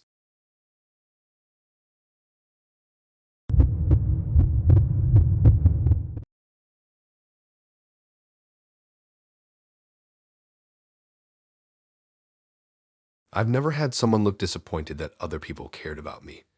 That's what made it so unsettling. It wasn't anger. It wasn't jealousy. It was something quieter. Like I had just ruined her plans by admitting I wasn't alone in the world. We met this late night art walk thing downtown. It happens once a month where a bunch of small galleries stay open late, and there are food carts and random street performers. It felt public enough to be safe, but not so loud that you couldn't talk. I thought it was a good first date idea. Walk around, look at weird paintings, keep moving. She suggested it because she said she liked places where you can blend in. That line didn't hit me until later. When I got there, she was standing outside one of the galleries staring at a painting through the window. She didn't notice me right away, or maybe she did and just didn't react. When I said her name, she turned slowly and smiled like she'd been expecting that exact moment. She seemed calm, too calm almost. Soft voice, steady eye contact. She asked if I had trouble finding parking. I said no. She nodded like she was checking off something in her head. We started walking through the first gallery. Abstract stuff. Bright colors. Nothing that made sense. She stood very close while we looked at each piece, like shoulder to shoulder. Not flirty close. Just close. After about 20 minutes, we grabbed tacos from a food cart. Around $12 each. We sat on a low concrete wall near the sidewalk, watching people move between buildings. She asked normal questions at first. Job. Family. Where I live. I told her I have a roommate. She asked if we're close. I said we've known each other for years. She nodded slowly. Then she asked something that felt random. She asked what time I told people I'd be home. I laughed because it sounded like something a parent would ask. I said I didn't give an exact time. She tilted her head slightly. She asked if anyone was expecting me at a specific hour. I said my roommate knows I'm out and I'll probably be back before midnight. Her expression changed. It wasn't dramatic, just a small frown, a tiny crease between her eyebrows. She asked if he would worry if I wasn't back by then. I said, yeah, probably. She went quiet for a few seconds. Then she asked if I share my location with anyone. I said sometimes, yeah. That frown deepened slightly. She said she thinks it's unhealthy how people track each other. I shrugged and said it's just safety. She stared at the crowd moving around us like she was thinking hard about something. Then she said she prefers when no one is waiting. Waiting. I asked what she meant. She said it's nice when two people can just exist in a moment without outside ties. Outside ties. The way she said it made it sound like a problem. We finished eating and started walking again. The street was getting less crowded as it got later. Some of the galleries were closing their doors. The street performers were packing up. She kept glancing at my phone every time it lit up. I got a text from my roommate asking how it was going. I replied quickly that it was fine. She noticed. She asked what he said. I told her he just checked in. She exhaled slowly and said it must be exhausting having people expect you back. Expect. I laughed and said it's normal. She didn't laugh. She asked what would happen if I didn't show up. I told her my roommate would probably call me. She nodded slowly. Then she asked how long he would wait before calling someone else. That question felt heavier. I said I don't know, probably not long. She went quiet again. We walked into another gallery that was almost empty. Just us and an older couple at the far end of the room. The lights were dimmer in this one. Paintings of cityscapes at night. She stood in front of one painting for a long time. It showed a street with no people in it. Just empty sidewalks. She said she likes places where no one notices if you leave. I didn't know what to say to that. I made a joke about how she sounds like she's planning something dramatic. She looked at me and said I just don't like being monitored. Monitored. I told her it's not monitoring. It's just letting someone know you're safe. She crossed her arms and asked if I feel unsafe with her. I said no. She said then, why does someone need to expect you home? The question felt loaded. I tried to keep it light and said because that's how normal adult lives work. She didn't respond to that. We left the gallery and walked toward a quieter side street. Most of the art walk activity was behind us now. Fewer people, fewer lights. I realized I had unconsciously started checking the time more often. She noticed. She asked if I was worried about being late. I said not really, just keeping track. She stopped walking for a second and looked directly at me. She asked what time I said again. I told her around midnight. She checked her phone and said it was 11:07. She calculated something silently. Then she said we still have time. Time for what? I asked if she wanted to grab coffee somewhere. She shook her head and suggested walking toward the river instead. It's darker there. Quieter. Darker. Quieter.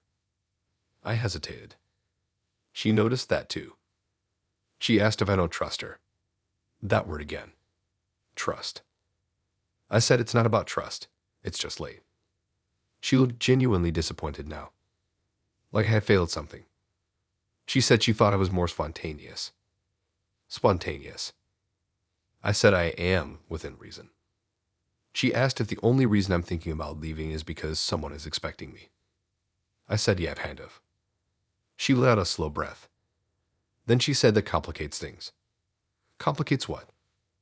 She didn't answer directly. Instead, she said she prefers when dates don't have an expiration time. Expiration time. Like I was on a timer. My phone buzzed again. Another text from my roommate asking if I needed a ride. She saw the screen light up. Her jaw tightened slightly. She asked if he always checks in like that. I said, yeah, we do that for each other. She looked down at the sidewalk for a long second. Then she said she once dated someone whose family never asked where he was. She said he could disappear for days and no one noticed. The way she said it didn't sound sad. It sounded impressed. We reached the edge of the river path. The streetlights were spaced farther apart here, fewer people walking around. She slowed her pace. I felt that same tightness in my chest again. She asked one more time what time I told people. I repeated midnight. She frowned again. Then she said it's frustrating when outside people interfere. Interfere. I said, interfere with what? She didn't answer. Instead, she stepped closer to me and asked if I would have stayed longer if no one was expecting me. I thought about that. Maybe. But the way she was asking made it feel like a test. I said, I don't know. She stared at me for a long moment. Then she smiled suddenly, like she had decided something. She said, it's good that someone expects you. Good. But she didn't sound convinced. We walked back toward the main street in silence. When we reached the brighter area again, she stopped. She said she thinks it's better if we call it a night. Just like that. I said, okay. She looked at me carefully and said, I hope whoever is waiting appreciates you. There was something off about how she said it. Not sweet, not jealous, just flat. I walked back to my car feeling uneasy, but not fully understanding why. When I got home at 11:52, my roommate was on the couch watching the show. He asked how it went. I told him it was fine. But as I lay in bed later, I kept thinking about her frown. The way she seemed almost annoyed that someone would notice if I didn't come home. And the way she kept calculating the time.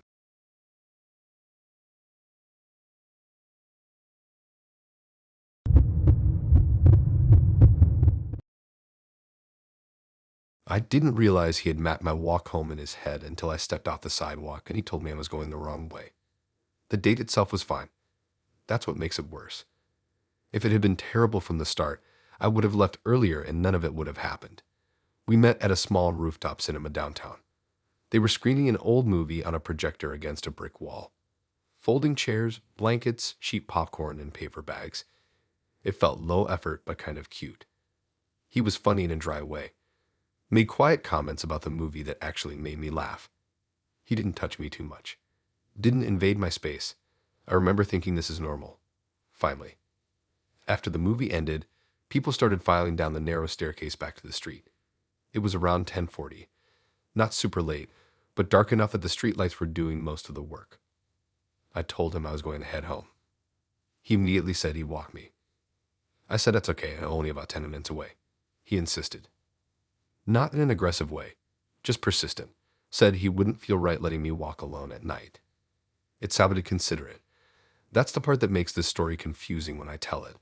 On the surface, it sounds like he was just being polite. I finally said fine.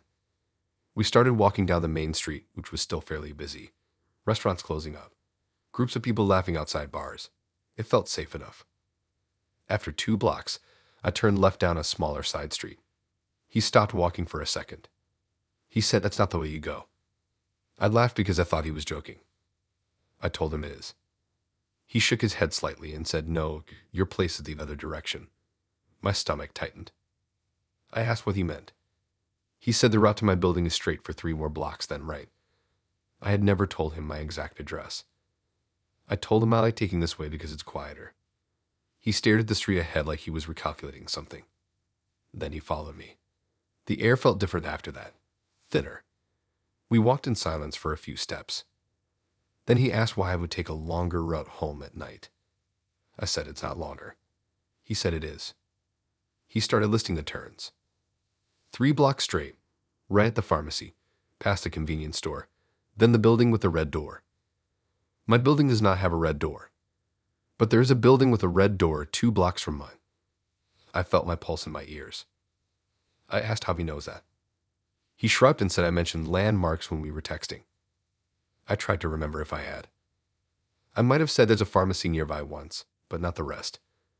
We reached the end of the side street, and I turned right again. He sighed quietly. He said, "You're doing it again." Doing what? Taking the wrong turn. I stopped walking. I told him this is my neighborhood. I know how to get home. He looked at me like I was the one being strange. He said, "You don't need to test me." Test him. He stepped closer and lowered his voice slightly. He said, "I know where you live." That sentence landed heavy. Not in a biting way, just matter of fact. I told him I never gave you my address. He said, "You don't have to." Then he listed off more details. The coffee shop on the corner that closes early. The mural of the blue bird on the brick wall. The cracked sidewalk near the bus stop. Every single detail was accurate. But I never sent him pictures of my street. I never described it in that much detail. My mind started racing. Had he been here before? Had he driven by? I asked him if he's been in my neighborhood. He hesitated just long enough to make it worse.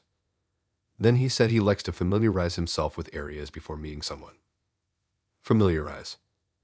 He said it's about safety. Safety for who? We started walking again because standing still in the middle of the sidewalk felt worse. This time, I deliberately took a different route than I normally do. I cut through a small park that sits between two apartment complexes. It's dimly lit, not dangerous, but not bright either. He stopped at the edge of the park path.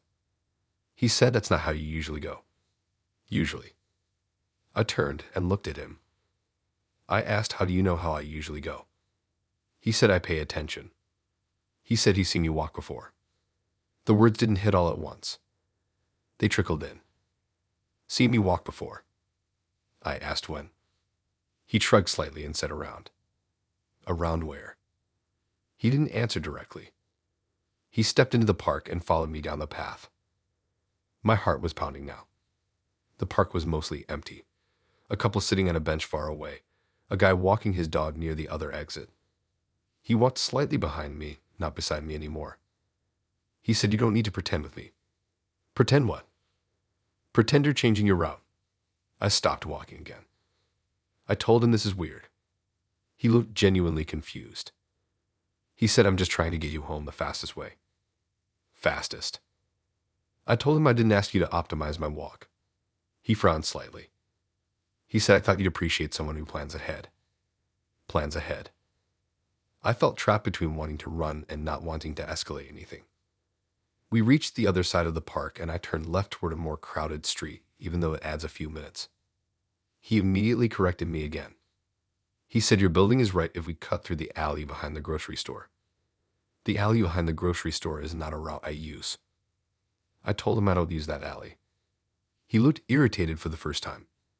He said he did last Thursday. Last Thursday I was out with co-workers in a different part of town. I'd know that. I told him that. He shook his head slowly. He said, "I watched you." Just like that. No apology, no embarrassment. He said he wanted to make sure you were real. Real. He said people lie online. So he verified. Verified by following me. My chest felt tight. I asked how long. He didn't answer directly. He just said I was impressed by how consistent you are. Consistent. Like I was a routine he had studied. We were approaching my block now. I suddenly didn't want him anywhere near my building. I stopped walking again and told him this is far enough. He looked at the building across the street and said, "That's not yours." He pointed 2 buildings down. He was right. That is mine. I felt a rush of panic. I told him I don't feel comfortable continuing. He looked hurt. Hurt. He said I walked you all this way. Like I owed him something. I said thank you, but I'm good. He stood there for a second, staring at my building. Then he said, "You usually enter through the side door." I use the side door because the front intercom is broken.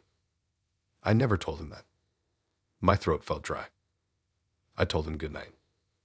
I crossed the street quickly and walked toward the front door instead of the side, just to confuse him. I didn't look back until I was inside. Through the glass, I could see him standing on the sidewalk. Not leaving. Just watching. The next morning, I checked my messages. There was one from him sent at 12:03 a.m. It said you forgot to turn off your kitchen light. I didn't respond. I blocked him, and I started taking different routes home after that.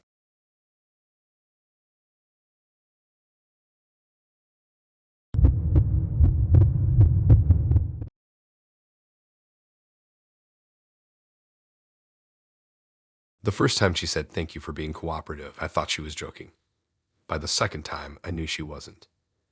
We met at this indoor mini golf place that also had a bar and arcade machines.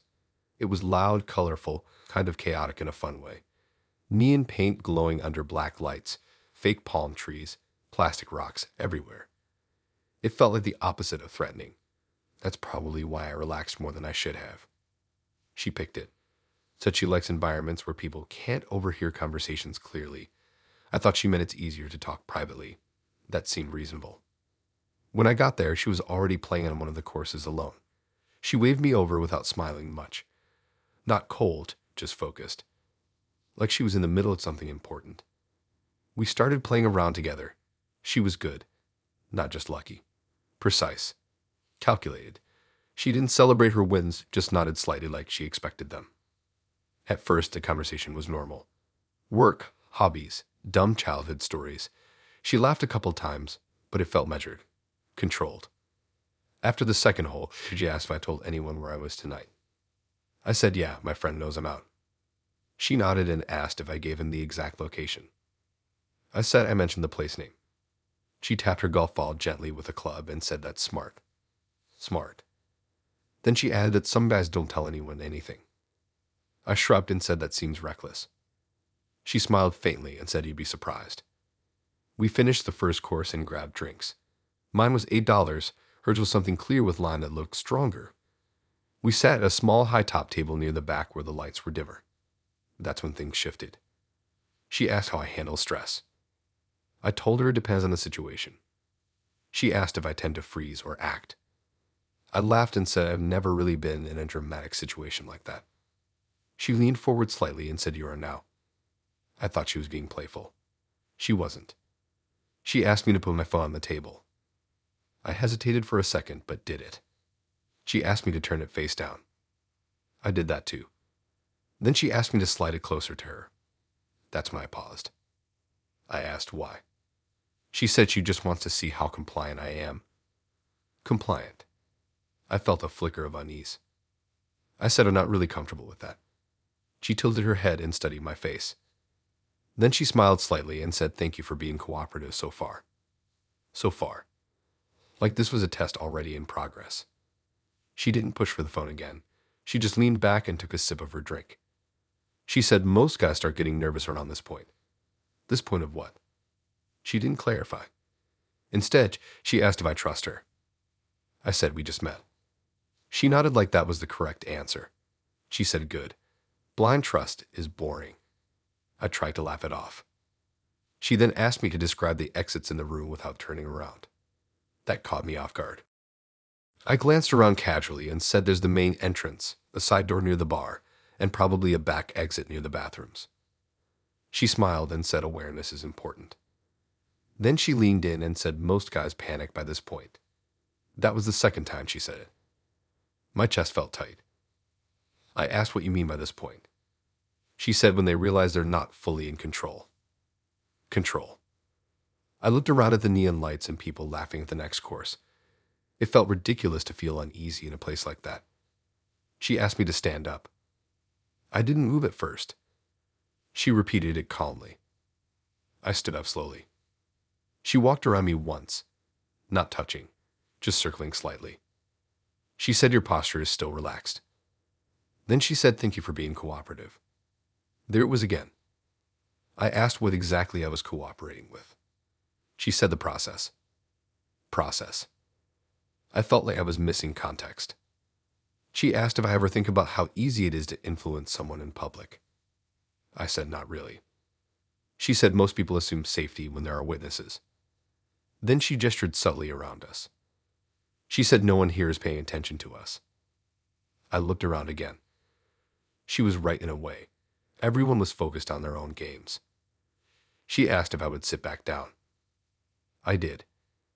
My heart was beating faster now. She asked if I would hand her my wallet. That's when I snapped out of whatever haze I was in. I said no. She didn't react negatively. She just nodded slowly. Then she said that's healthy resistance. Healthy resistance. She pulled out her own phone and opened a notes app. She typed something quickly.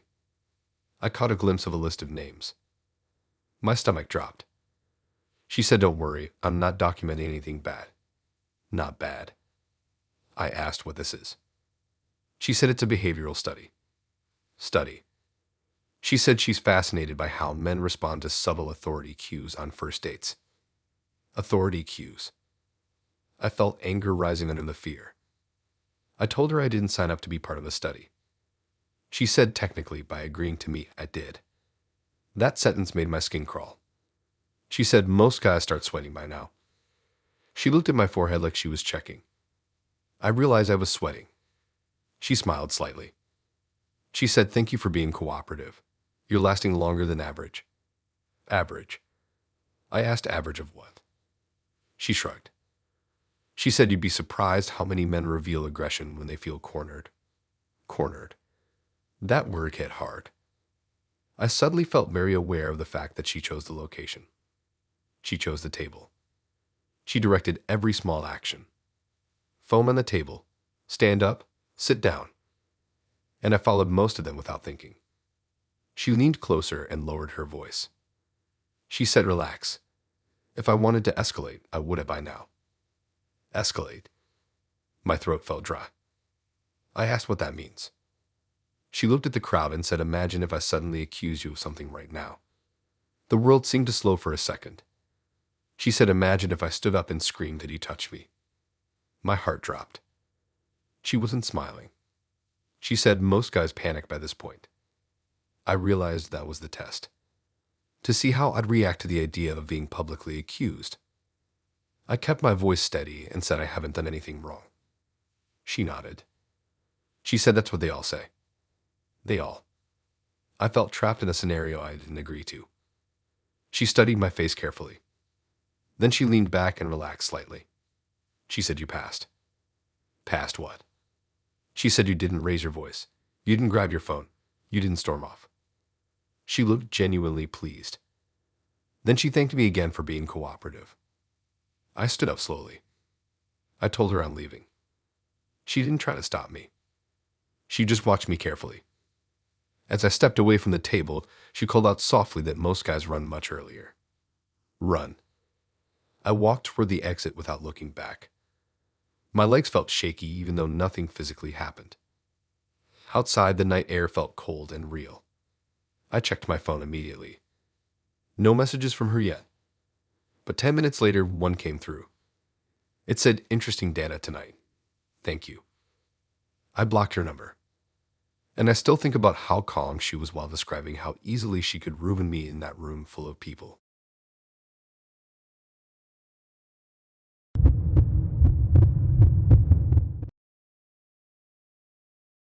I'd never seen my own words before I said them. That's the only way I know how to explain what that night felt like. It was like he handed me a script for an argument we hadn't had yet and told me I was about to mess it up. We met at this small ramen bar that only seats about 12 people. It's the kind of place where everyone sits in a line facing the kitchen, watching the cooks move fast and precise behind the counter. Steam everywhere. Loud clanking the bowls. It felt intimate but public at the same time. He picked it, said he liked places where conversation had to be close and focused. When I sat down next to him, our shoulders almost touched because the seats were so tight. He smiled politely. Not overly warm, just steady, observant. The first part of the date was fine. He asked thoughtful questions, actually listened to my answers. He remembered little details from our messages, like the fact that I hate olives and I live with my older sister. That part felt sweet at first. We ordered. Mine was around $15. His was a little more with extra toppings. He paid without hesitation. While we were waiting for the food, he said something strange. He said he likes to prepare for conflict early. I laughed because who says that on a first date? He didn't laugh. He said every relationship eventually hits tension, and he prefers to map it out before emotions distort things. Map it out. I told him it sounds exhausting. He shrugged slightly and said it's efficient. The ramen came and we started eating. For a few minutes, the only sound was the kitchen and other people serving noodles. Then he pulled out his phone. He said he wanted to show me something. I assumed it would be a meme or a picture of his dog or something normal. Instead, he opened his photo gallery and showed me screenshots of a text conversation. At first glance, it looked like a normal argument between two people in a relationship. Except the contact name at the top was mine, my actual name. And the messages from me were written exactly how I text. Same lowercase style, same short sentences, even the same phrases I've used before. My stomach dropped. He scrolled slowly. In the screenshots, he was accusing me of being distant. I was responding defensively. It escalated into a breakup tone. I felt my face go cold. I asked what this was. He said this is the likely future disagreement based on our compatibility patterns. Compatibility patterns? He had written an entire fake argument between us. And he handed it to me like it was a draft. He asked if I wanted to adjust my responses. Adjust. Like I was revising a script. I stared at the screen. The messages from me were eerily accurate, not just random guesses. They sounded like things I might say. He had clearly studied how I text. I asked how he made this. He said he ran simulations. Simulations. He said he fed our chat history into a model he built to predict conflict scenarios. I thought he was joking. He wasn't. He said most couples break up over predictable triggers. So he preemptively drafts them.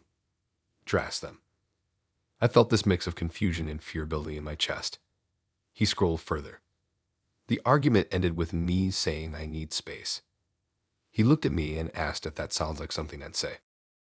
I didn't know how to answer. He said it's okay to refine it now. Refine it now. Before it happens. He said most people wait until emotions are high, but this is the logical phase. Logical phase. The ramen in front of me suddenly felt impossible to swallow. He zoomed in on one message from me that read you never listen to what I actually need. He asked if that's accurate or if I would phrase it differently. I felt like I was being studied in real time. I told him this is weird. He nodded calmly and said it feels weird because you're not used to proactive conflict management. Proactive conflict management. He scrolled back to the top and said the fight would probably happen around month 4. Month 4. He had projected a timeline. He said based on our personality overlap, that's when friction peaks. I asked what if there is no month 4. He paused for a second. Then he said there will be. The certainty in his voice made my stomach twist. He kept talking about emotional forecasting like it was normal. He said he's done this with past partners too. I asked if he showed them. He said some of them. Some. He showed me another folder in his gallery. It was labeled past projections. I felt dizzy for a second. He tapped one. It showed a similar fake argument with another name at the top. He said that one was 83% accurate. Accurate. He said they broke up for almost the exact reasons he predicted. I asked if maybe that's because you were steering it there. He looked at me thoughtfully. Then he said interesting point, and he typed something into his notes.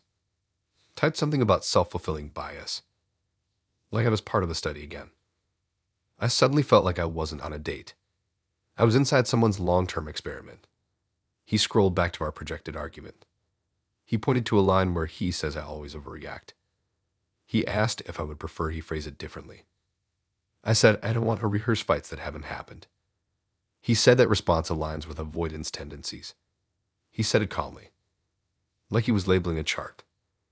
I felt small in that narrow ribbon bar. Everyone else around us was eating normally. No one had any idea that he was showing me our hypothetical breakup in photo form.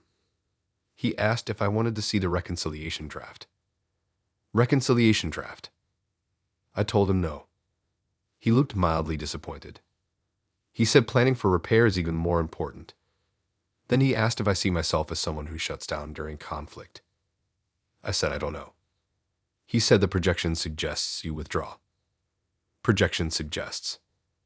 Like I was data. I pushed my bowl away and said I need some air. He didn't try to stop me. He just said take your time, but think about whether you want to adjust your responses before we solidify anything. Solidify anything. I stepped outside into the cold night. The steam from the kitchen vent rose into the air behind me. My hands were shaking. I replayed the screenshots in my head. The way my predicted messages sounded almost exactly like me. He had studied my texting patterns so closely that he could imitate me. I went back inside only to grab my bag. He was still sitting there calmly, phone on the counter. He looked up and asked if I had decided. Decided what? If I want to modify the argument. Like it was a contract negotiation. I told him there won't be a month for. He stared at me for a second. Then he nodded slowly. He said that's consistent with the model. Consistent with the model. I left without finishing my food. Later that night, I got a message from him. It was a screenshot. A revised version of the argument. With a new ending. It said you leave unexpectedly. And he had written a response to that too. I blocked him immediately. But sometimes I think about how he had already written our breakup before we even finished dinner. And how calmly he asked if I wanted to change my lines.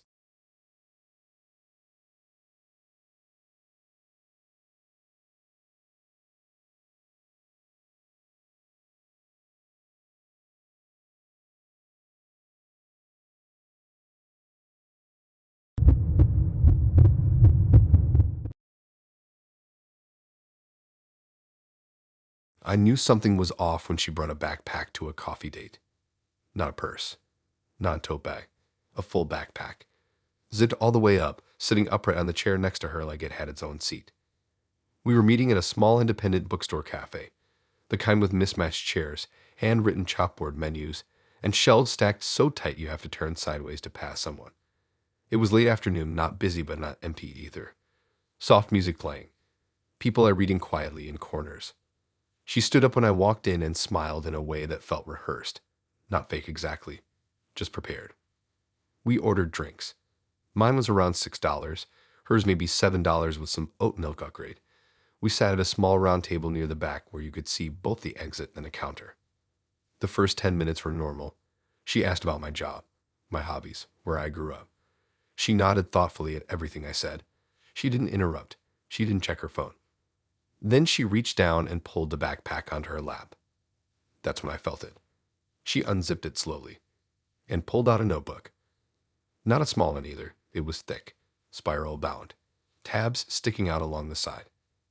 I assumed she was going to show me something related to her work or maybe some art she does. Instead, she flipped it open. My name was written across the top of the first page. In pen. Underlined. I laughed at first because I thought she was joking. She wasn't. She turned the notebook toward me slightly so I could see. The page was filled with bullet points. Details about me. My job title. The neighborhood I live in. The gym I go to. Even the fact that I prefer iced coffee over hot. All of it dated. With specific days. And the earliest date was 3 weeks before we even matched online. My chest tightened. I asked what this was.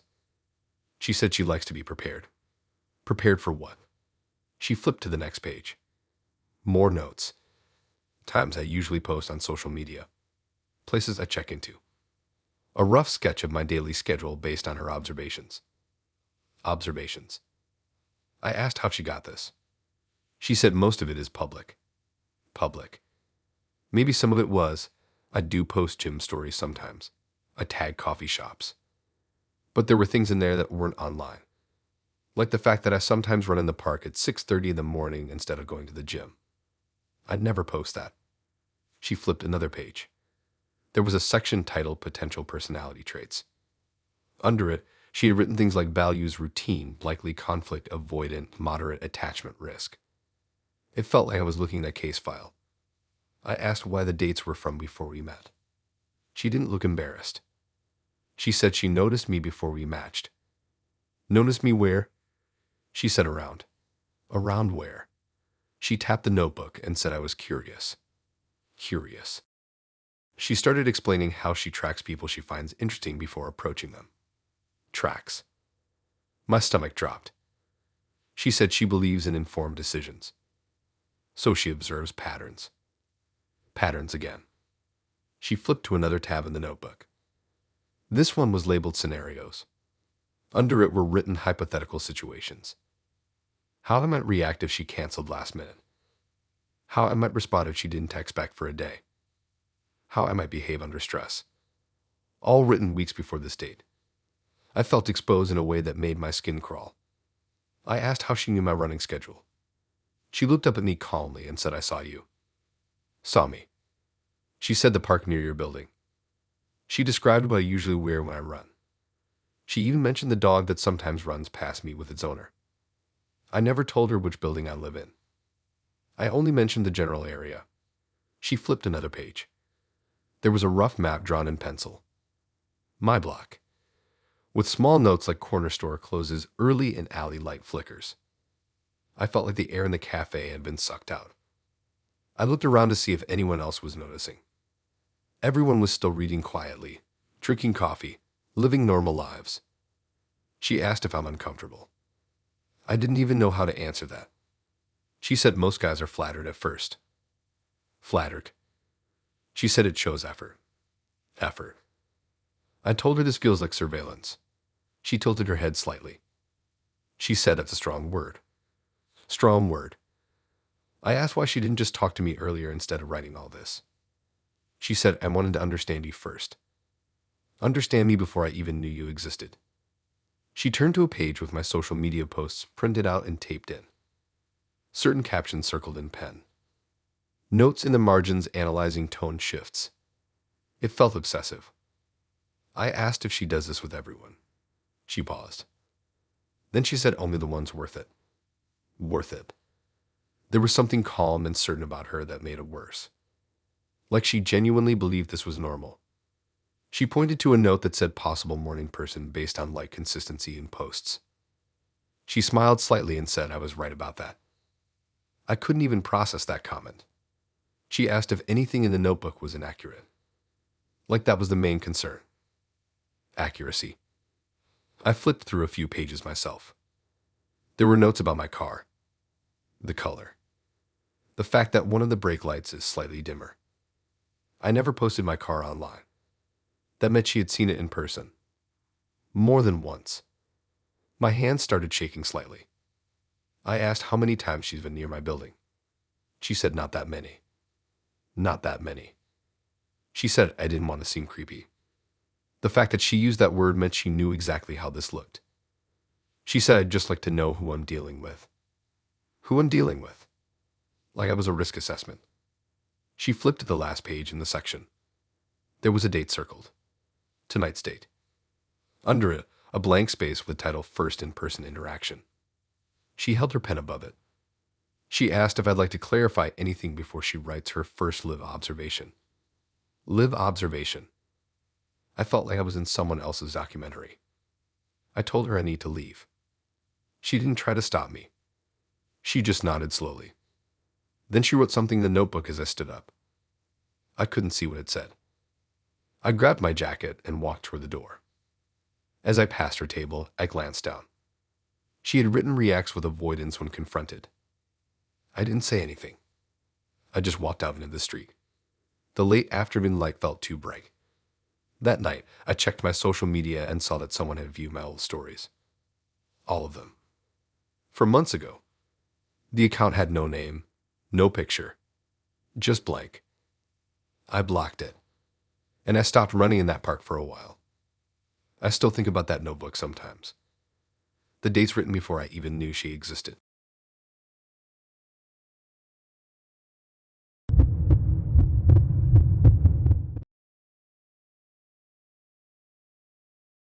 I knew I wanted to leave before he even said it. My body had already decided. My brain was just catching up. That tight feeling in your chest when something isn't right, even if you can't point to one big reason. It was small things stacking up. The way he watched the door. The way he kept checking my hands. The way he smiled without his eyes changing. We met at this underground pool hall near the train station. Not fancy at all. Low ceilings, buzzing lights, old green tables with bricked corners. It smelled like chalk and beer. There were maybe 6 other people there. 2 older guys playing near the front and a group of college kids at the back table. It felt public enough to not be scary, but private enough that no one was really paying attention. He picked it, said he likes competitive games because they show personality. That should have been my first clue. At first, it was fine. We played a round of pool. He explained rules I already knew, but in a calm, patient way. Almost too patient, like he was trying to demonstrate something. He won the first game easily. He didn't celebrate, just nodded like he expected that outcome. We grabbed drinks from the bar. Mine was $9, his was a beer that looked cheap, but probably cost the same. We sat at a small high-top table near the wall. That's when the conversation started shifting. He asked how I handle confrontation. I shrugged and said I try to stay calm. He nodded slowly. Then he asked if I ever walk away from arguments. I said sometimes, if it's not productive. He stared at me for a second longer than comfortable. He said walking away can escalate things. Escalate? I didn't know what to say to that. He leaned back in his chair and crossed his arms.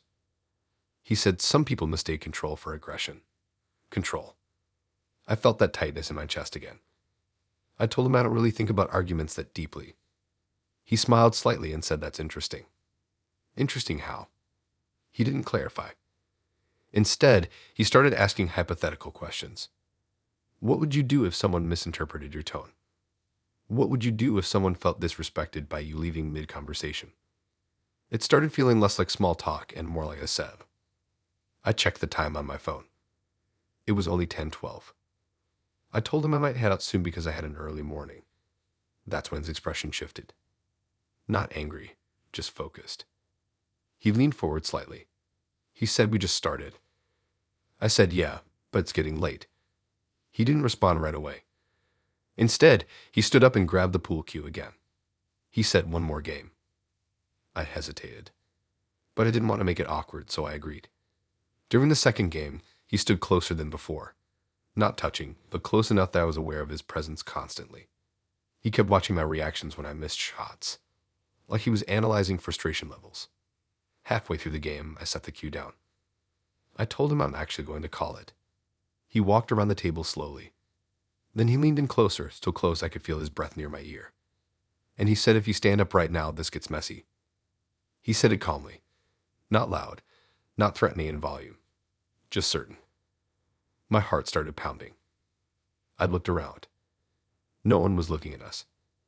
The college kids were laughing at something on their table. The older guys were focused on their game. I asked what he meant. He didn't step back. He said you don't want to make a scene. Scene? I hadn't raised my voice. I hadn't done anything. I said I'm just leaving. He tilted his head slightly. He said that's the problem. Problem. He said you can't just walk away when someone is investing time in you. Investing time. I felt trapped in that moment in a way I can't fully describe. He wasn't yelling. He wasn't grabbing me. But the words felt like a warning. I said I don't think leaving is making a scene. He leaned even closer. He said if you stand up right now, this gets messy. He repeated it, like he wanted it to sink in. My brain started running through scenarios. If I stood up and walked toward the door, what would he do? Would he shout? Would he accuse me of something? Would he block the exit? I didn't know. And that uncertainty was the worst part. I decided to test something. I shifted my weight slightly like I was about to stand. His jaw tightened. His hand moved slightly on the pool table. Not grabbing me, but ready. Ready for what? I slowly sat back down. He relaxed immediately. He smiled slightly and said, see. See what? He said conflict avoided. Avoided. Like he had just proven a theory. I felt anger building under the fear. I told him I'm not trying to cause conflict.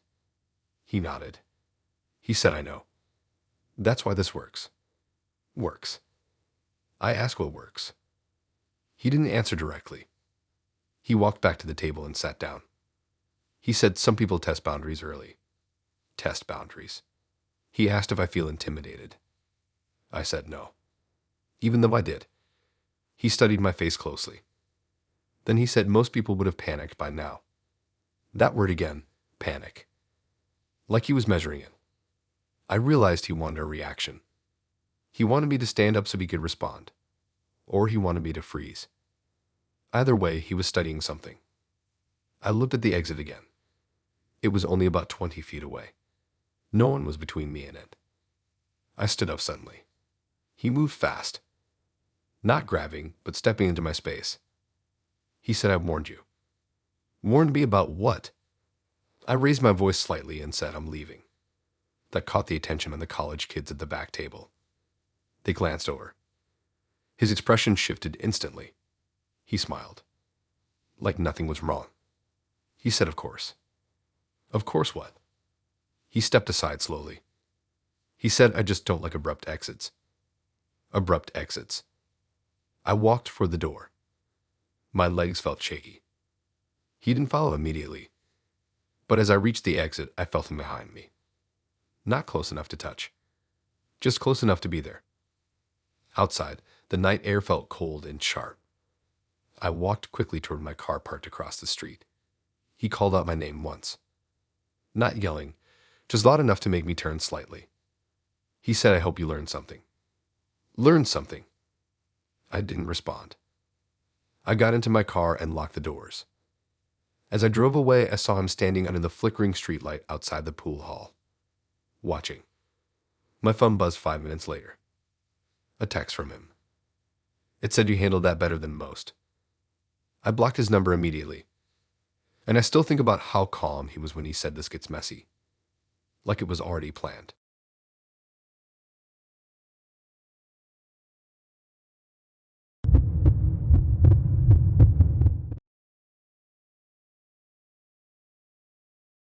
I've never seen someone look disappointed that I wasn't alone in my own house.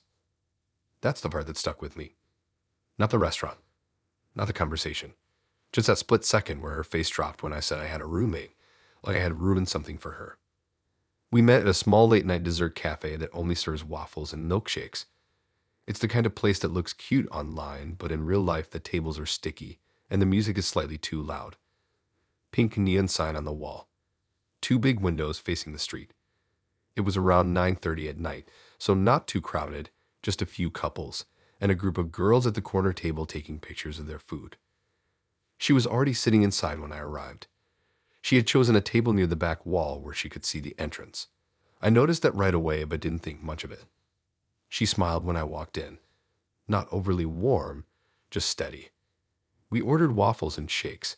Mine was around $14 total. Hers probably close to that with extra toppings. She watched the cashier carefully while we ordered, like she was observing more than just the menu. We sat down and the conversation started normal. Work, hobbies, what we do on weekends. She asked good questions. Focused questions, not small talk. About 20 minutes in, she asked where I live. I told her the general neighborhood. She nodded and asked if it's an apartment or a house. Apartment. She asked which floor. 3rd. She asked if it's quiet. I said mostly. Then she asked a question. Do you live alone? I didn't hesitate. I said no, I have a roommate. Her expression changed. Not dramatic, just a quick drop in her eyes, a slight tightening of her jaw. Like I had given the wrong answer. She tried to recover with a small smile, but didn't reach her eyes. She asked how long I'd had a roommate. I said about a year. She nodded slowly. Then she asked if he works nights. That caught me off guard. I laughed and said no, regular schedule. She looked down at her shake and stirred it absent-mindedly. She asked if he travels often. I said not really. The questions started feeling less casual and more targeted. She asked if I ever have the place to myself. I shrugged and said sometimes if he's out with friends. She leaned in slightly and asked how often that happens. I felt that tight feeling in my chest again. I asked why. She said she likes privacy. Privacy. I told her I get that, but I'm not really thinking about that on a first date. She smiled faintly and said she likes to plan ahead. Plan ahead. She kept circling back to my living situation. She asked if the building has security cameras. I said I think so in the lobby. She asked if guests have to buzz in. I said yeah. She seemed to calculate something in her head. Then she asked if my roommate is protective. Protective. I said he's just normal. She nodded slowly, but that disappointment was still there, like she was mentally adjusting something. The conversation shifted to other topics for a while. Movies, travel, random stuff. But every now and then she would ask something that tied back to where I live. Like how long it takes me to walk home from the train station. Or if there are other entrances to the building. I told her there's a side door, but it's usually locked. She asked who has keys. I said residents. She looked mildly frustrated at that. Frustrated. I started feeling uneasy in a way that wasn't obvious enough to justify leaving, but strong enough that I was hyper-aware of everything she said. At one point she asked if my roommate ever stays with his girlfriend. I said sometimes. Her eyes sharpened slightly. She asked if he ever stays overnight. I said yeah, occasionally. She leaned back and looked at me for a long second. Then she said that must be nice. Nice. I asked what she meant. She said having the place to yourself unexpectedly. Unexpectedly. I shrugged and said it's not something I track. She looked at me like that was surprising. Like most people would track it. She asked if I tell anyone when I'm home alone. I laughed and said no. Why would I? She didn't laugh. She just nodded slowly. We finished our food and she suggested taking a walk since it was only a few blocks from my place. That made my stomach drop slightly. I told her I'm probably just going to head home. She smiled and said that's what I meant. Head home. The way she said it felt layered. I told her it's getting late. She checked the time and said it's barely 10:45. Then she asked if my roommate would be home. I said yeah, he usually is. That disappointment flashed across her face again. She tried to hide it, but I saw it. She asked if he ever falls asleep early. I felt my pulse in my ears. I told her sometimes. She nodded and said that's good to know. Good to know. The words hung in the air. I suddenly felt very aware of the fact that she had been asking about my living situation almost the entire night. Not about my job and death. Not about my hobbies. Just logistics. Entrances, cameras, roommate schedule. I told her I should get going. She didn't argue. But she asked one last question. She asked if I ever consider living alone. I said maybe someday. She tilted her head slightly. She said you seem independent. Independent. I didn't respond to that. We walked outside together. The street was mostly quiet now, just a few cars passing by. She stood close to me on the sidewalk. Then she asked if my roommate would notice if I was late. That question felt heavy. I said yeah, probably. She nodded slowly. Then she said it's inconvenient. Inconvenient. For who? I asked what she meant. She shrugged and said nothing, just thinking out loud. Thinking out loud about what? I told her goodnight. She looked at me carefully. Then she said I prefer men who live alone. The way she said it wasn't flirty. It was factual. Like a requirement. I laughed awkwardly and said that's specific. She nodded and said it makes things simpler. Simpler. I didn't ask simpler for what. I just stepped back and told her I'll text her. She smiled again, but it looked forced. As I walked toward my building, I felt her eyes on my back. I resisted the urge to turn around. When I got inside the lobby, I glanced through the glass door. She was still standing on the sidewalk. Not leaving. Just watching. I went upstairs quickly. My roommate was on the couch watching a game. He asked how it went. I told him it was fine. Later that night, I got a text from her. It said, "Do you ever wish you had more privacy?" I didn't reply. The next day, she messaged again. She asked if my roommate would be out this weekend. I blocked her. And for the first time, I was genuinely relieved that I don't live alone.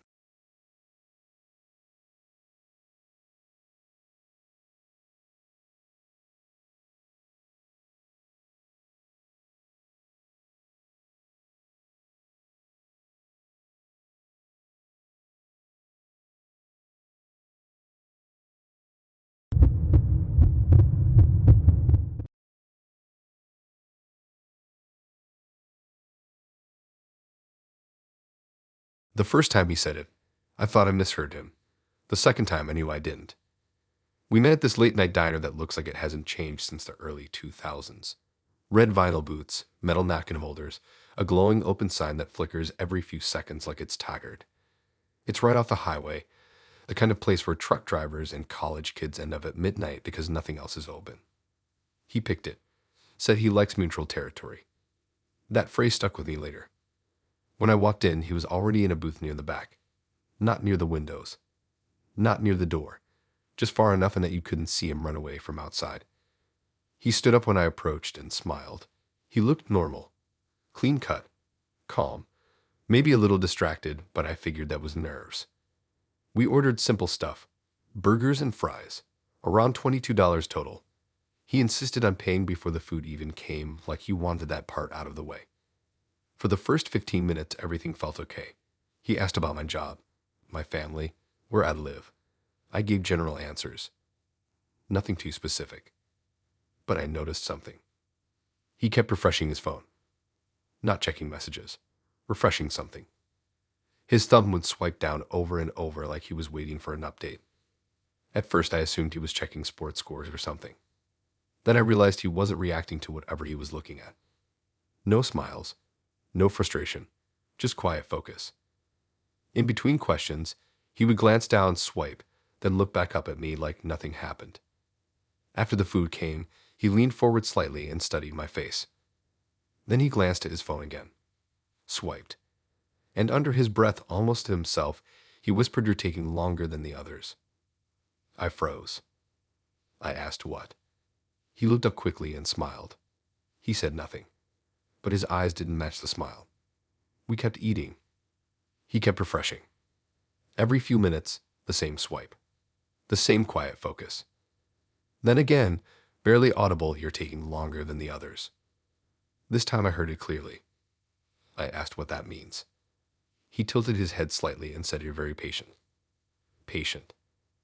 I didn't know how that connected. He asked if I usually stay calm in new situations. I said, "I guess." He nodded and refreshed again. I tried to see what app he was on, but the screen was angled away from me. All I caught was a list format. Rows of something. He asked how long I usually stay on dates if I'm uncomfortable. That question made my chest tighten. I asked why. He shrugged and said, "Just curious." He refreshed again. Swiped. Then he whispered it a third time. "You're taking longer than the others." The words felt heavier this time. I asked who the others are. He looked at me for a second too long. Then he said, "Patterns are interesting." Patterns. I felt that familiar unease building. He said most people react faster. React to what? He didn't answer directly. Instead, he asked if I noticed anything strange tonight. I scanned the diner quickly. Nothing obvious. Two older men at the counter, a waitress refilling coffee, a couple arguing quietly near the window. I said no. He smiled faintly. Then he turned his phone slightly so I could see part of the screen. It was a timer. Running. There was a list of names under it, each with a number next to them. Minutes and seconds. My name was at the bottom, with a timer currently at 42:17. My stomach dropped. I asked what that is. He said it's just data. Data. He said he times reactions. Reactions to what? He leaned back and refreshed again. The numbers next to the other names were lower. Some were under 20 minutes. Some under 10. He said most girls start picking up on inconsistencies quickly. Inconsistencies. I asked what inconsistencies. He said little things. Like the fact that he chose a booth with no clear exit behind me. I suddenly became aware of the wall at my back. He said it, or the fact that he hasn't touched his food much. I looked down. It was true. He had barely eaten. He said, or the fact that he hasn't told me much about himself. My heart was pounding now. He refreshed again. Then he whispered it again. "You're taking longer than the others." I asked what happens when the timer stops. He didn't answer. Instead, he asked if I feel safe. The question hit hard. I said yes, even though I didn't. He nodded slowly and said, "That's impressive." Impressive. He explained it like a research project. He said he'd been studying first date behavior for months. He sets subtle cues and waits to see when the other person reacts. Reacts how? He said sometimes they excuse themselves to the bathroom and don't come back. Sometimes they call a friend. Sometimes they confront him. I felt I was sitting inside someone's experiment. He asked if I had noticed that he never gave a clear answer about his job. I realized he hadn't. He kept it vague. He refreshed again. The timer was now at 48.3. He said most girls clock that around minute 25. Clock that. He seemed almost disappointed in me, like I was underperforming. I told him this is weird. He nodded. He said that's usually the breaking point. Breaking point. He looked down at his phone, then back at me, then refreshed again. He whispered it once more. You're taking longer than the others. This time it didn't sound impressed. It sounded irritated. I asked what the end goal is. He shrugged. He said, I want to see how long it takes before you leave. Before I leave. I looked at the door. It was only about 20 feet away. The waitress was near the counter. Other people were around. Nothing physically stopping me, but my legs felt heavy. He leaned forward and lowered his voice. He said if you leave before the hour mark, you're average. Average. If you stay past it, you're either very trusting or very slow. Slow. I felt anger mixed with fear. I told him I'm not part of your study. He smiled slightly and said, technically you are. The timer hit 52 minutes. He refreshed again. The other names on the list had notes next to them. One said confrontational at 18 minutes. Another said bathroom exit at 12. I saw one that said cried at 9. My name had no note yet. Just the running time. I stood up suddenly. The chair scraped loudly against the floor. Heads turned slightly. He didn't move. He just looked down at his phone. The timer kept running. He said, call me if you leave now. That's 53 minutes. I didn't respond. I walked toward the counter and paid for my half of the bill, around $11. As I was signing the receipt, I could feel his eyes on me. When I pushed the door open and stepped outside, the cool night air hit my face hard. I didn't look back. Later that night, I got a message from an unknown number. It said 5312. Then another message. Above average. I blocked it immediately. And I still think about that timer sometimes. About the list of names. And how casually he kept whispering that I was taking longer than the others.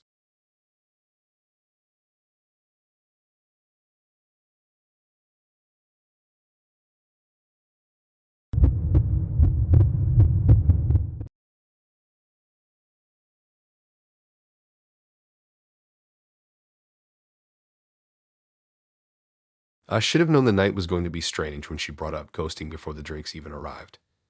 Not in a casual way either. Not like a funny dating app complaint. She said it like it was a crime. We met at this small rooftop bar above a parking garage. You had to take an elevator that felt like it hadn't been inspected in years. When the doors opened, it was all string lights, fake plants, and a view of the city skyline. It looked romantic in pictures. In real life, it was windy and kind of loud. She was already at a table near the railing when I got there. She waved but didn't stand up. Just watched me walk over like she was evaluating something. We ordered drinks. Mine was around $13, hers probably $15 with some complicated name. She didn't touch it right away. She just kept her fingers wrapped around the glass.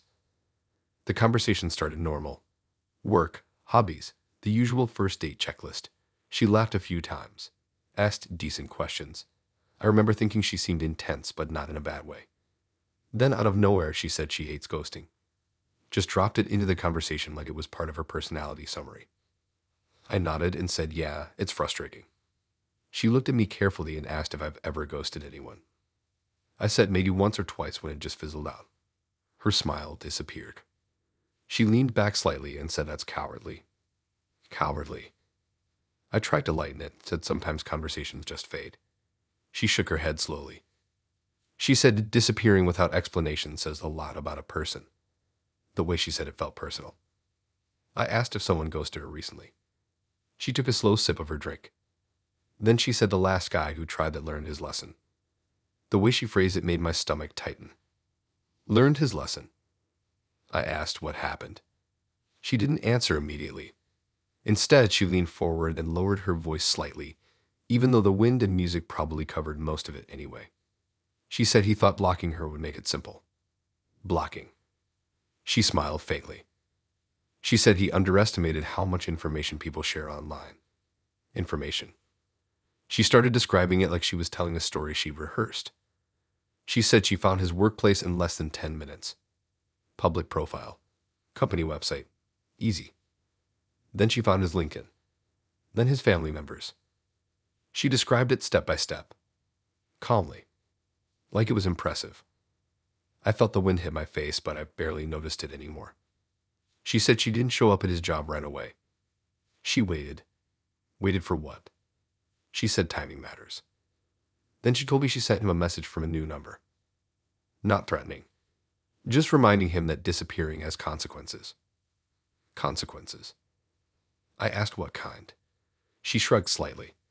She said subtle ones. Subtle. She described sending anonymous tips to his manager about minor policy violations. Nothing huge, just enough to create tension. My chest felt tight. She said she also messaged his new match on a dating app. Explained his habits. She smiled while saying that. Said she was doing her a favor. I stared at her. She said he reached out after that. Panicked. She emphasized that word. Panicked. She said he apologized. Extensively. She told him ghosting isn't a harmless act. It destabilizes people. Destabilizes. I asked if she ever felt that might be too much. She looked genuinely confused. She said too much compared to what? Being ignored. She leaned closer. She said people think they can vanish without impact. She said that's not how the world works. The way she talked about it felt less like heartbreak and more like strategy. She went into detail. Said she drove by his apartment once. Just to see if his car was there. Just to confirm he was home when he said he wasn't. Confirm. I felt like I was listening to a confession disguised as a warning. She said she never threatened him directly. She didn't have to. He figured it out. Figured out what? That she could reach into his life in small ways. She tapped her phone lightly. Said everything is connected. Connected. I realized she had asked me earlier where I worked. Where I live. What gym I go to. At the time, it felt like normal conversation. Now it felt like data collection. I asked how long she kept that up. She said until he acknowledged her properly. Acknowledged her properly. Then she said something that made my stomach drop completely. She said, I don't chase, I close loops. Close loops. The wind picked up, making the string lights sway above us. I felt exposed up there, like there was nowhere to go except the elevator behind us. She asked if I believe in accountability. I said sure. She nodded and said good. Then she said, I just want to be clear about expectations. Expectations. She said if we decide not to see each other again, I prefer direct communication. Direct. I agreed. Because what else was I supposed to say? She smiled again, but it didn't feel warm. It felt like she delivered something important. For the rest of the date, the vibe was different. Every time I answered a question, I felt like I was handing her pieces of myself she could use later. She asked about my friends. My routines. My usual hangout spots. I kept my answers vague. She noticed. She said, you're being careful now. Careful. I laughed awkwardly and said maybe. She nodded and said that's smart. Smart. Then she added, but it won't help if you try to disappear. Disappear. I said I wouldn't. She looked satisfied with that. When the check came, she insisted on splitting it exactly. Said it keeps things clean. Clean. Outside, the elevator ride down felt longer than before. The metal walls reflecting our faces. She stood close but not touching. She asked if I'm going straight home. I said yeah. She nodded slowly. Then she said, remember, I don't mind rejection. I mind silence. Silence. I told her I'd be honest. She smiled faintly. As I walked to my car, I felt her eyes on me. Not in a romantic way. In a calculating way. That night, I got home and thought about how that ended politely. Because there was no second date. The next morning, I sent a clear message saying I didn't feel the connection. Simple. Direct. She responded almost immediately. She said thank you for not trying to disappear. Thank you. Then she added that some people need to learn that lesson the hard way. I didn't reply after that. I blocked her number anyway. Just in case. And for the first time, I understood why some people choose awkward honesty or silence.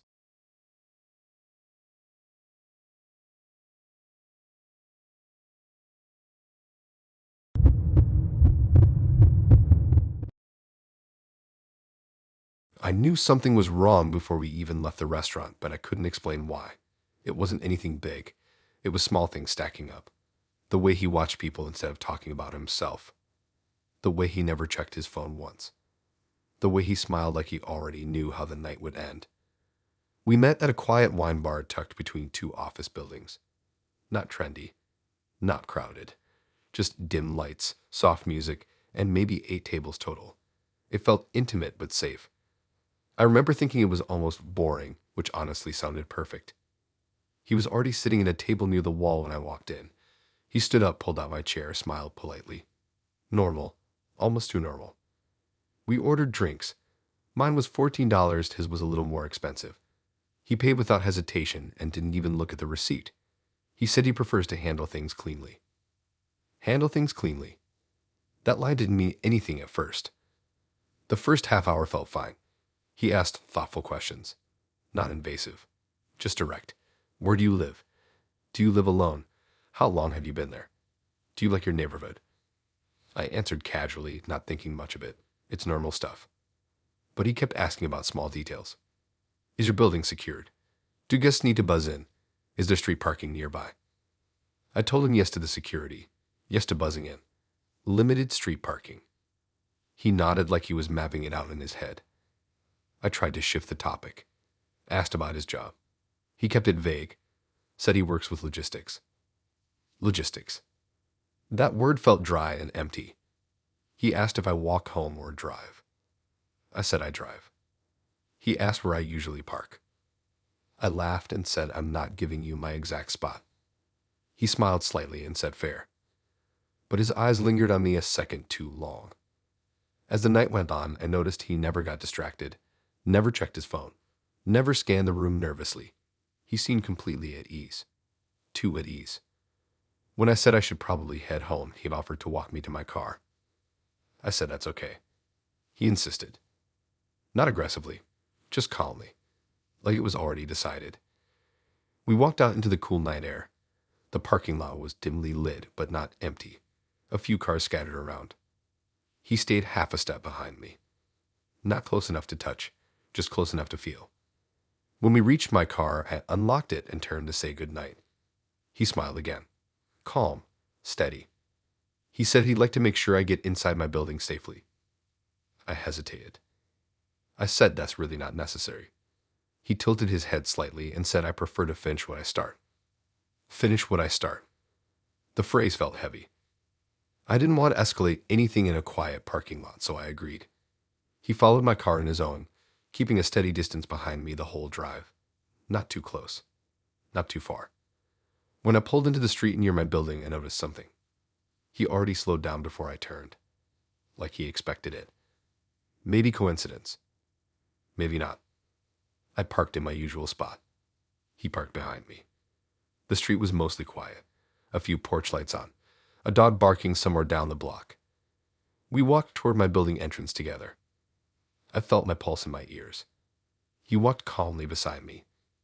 As we approached the door, I pulled my keys out of my bag. That's when he smiled differently. Not polite. Not friendly. Just calm. And he said, relax. This is usually where they realize it's too late. I froze. The key was inches from the lock. I asked what he meant. He stepped slightly closer, lowering his voice just enough. He said most girls start getting nervous right here. Right at the door. He said it's the threshold. Threshold. My heart was pounding so hard I thought he'd hear it. I said too late for what? He didn't answer directly. He said think about it. You told me where you live. You let me follow you home. You're about to unlock the door in front of me. He said it like it was a checklist. My hand felt heavy on the key. He leaned closer and said don't panic. Panic. He said most of them do. Most of them. That phrase hit like a punch. I asked how many. He smiled faintly. He said enough. Enough. I stepped back from the door slightly. He didn't grab me. He didn't block me. He just stood there. Calm. He said you're overthinking it. Am I? He said I'd just like to see the moment it clicks. The moment it clicks. He said the realization. That you let me this far. Let me this far. My mind was racing. The street was quiet. No one outside. He wasn't touching me. He wasn't raising his voice.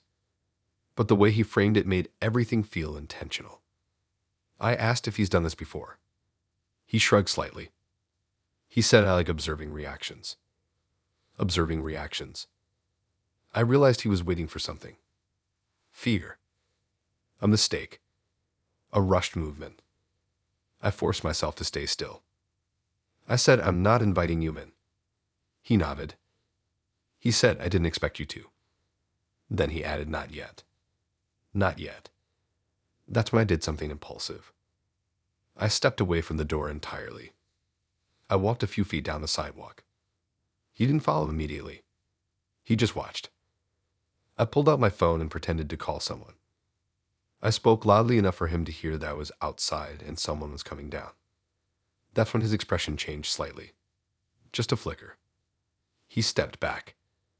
He said no need to involve anyone. Involve anyone. I kept talking to the phone, even though no one had answered. After a few seconds, he nodded slowly. He said interesting. Interesting. Then he took a step back toward the street. He said most of them freeze. Freeze. You didn't. He sounded almost impressed. I didn't respond. I kept the phone to my ear. He walked back to his car slowly. Before getting in, he looked at me one more time and said, see you around. See you around. I waited until he drove off before actually unlocking my door.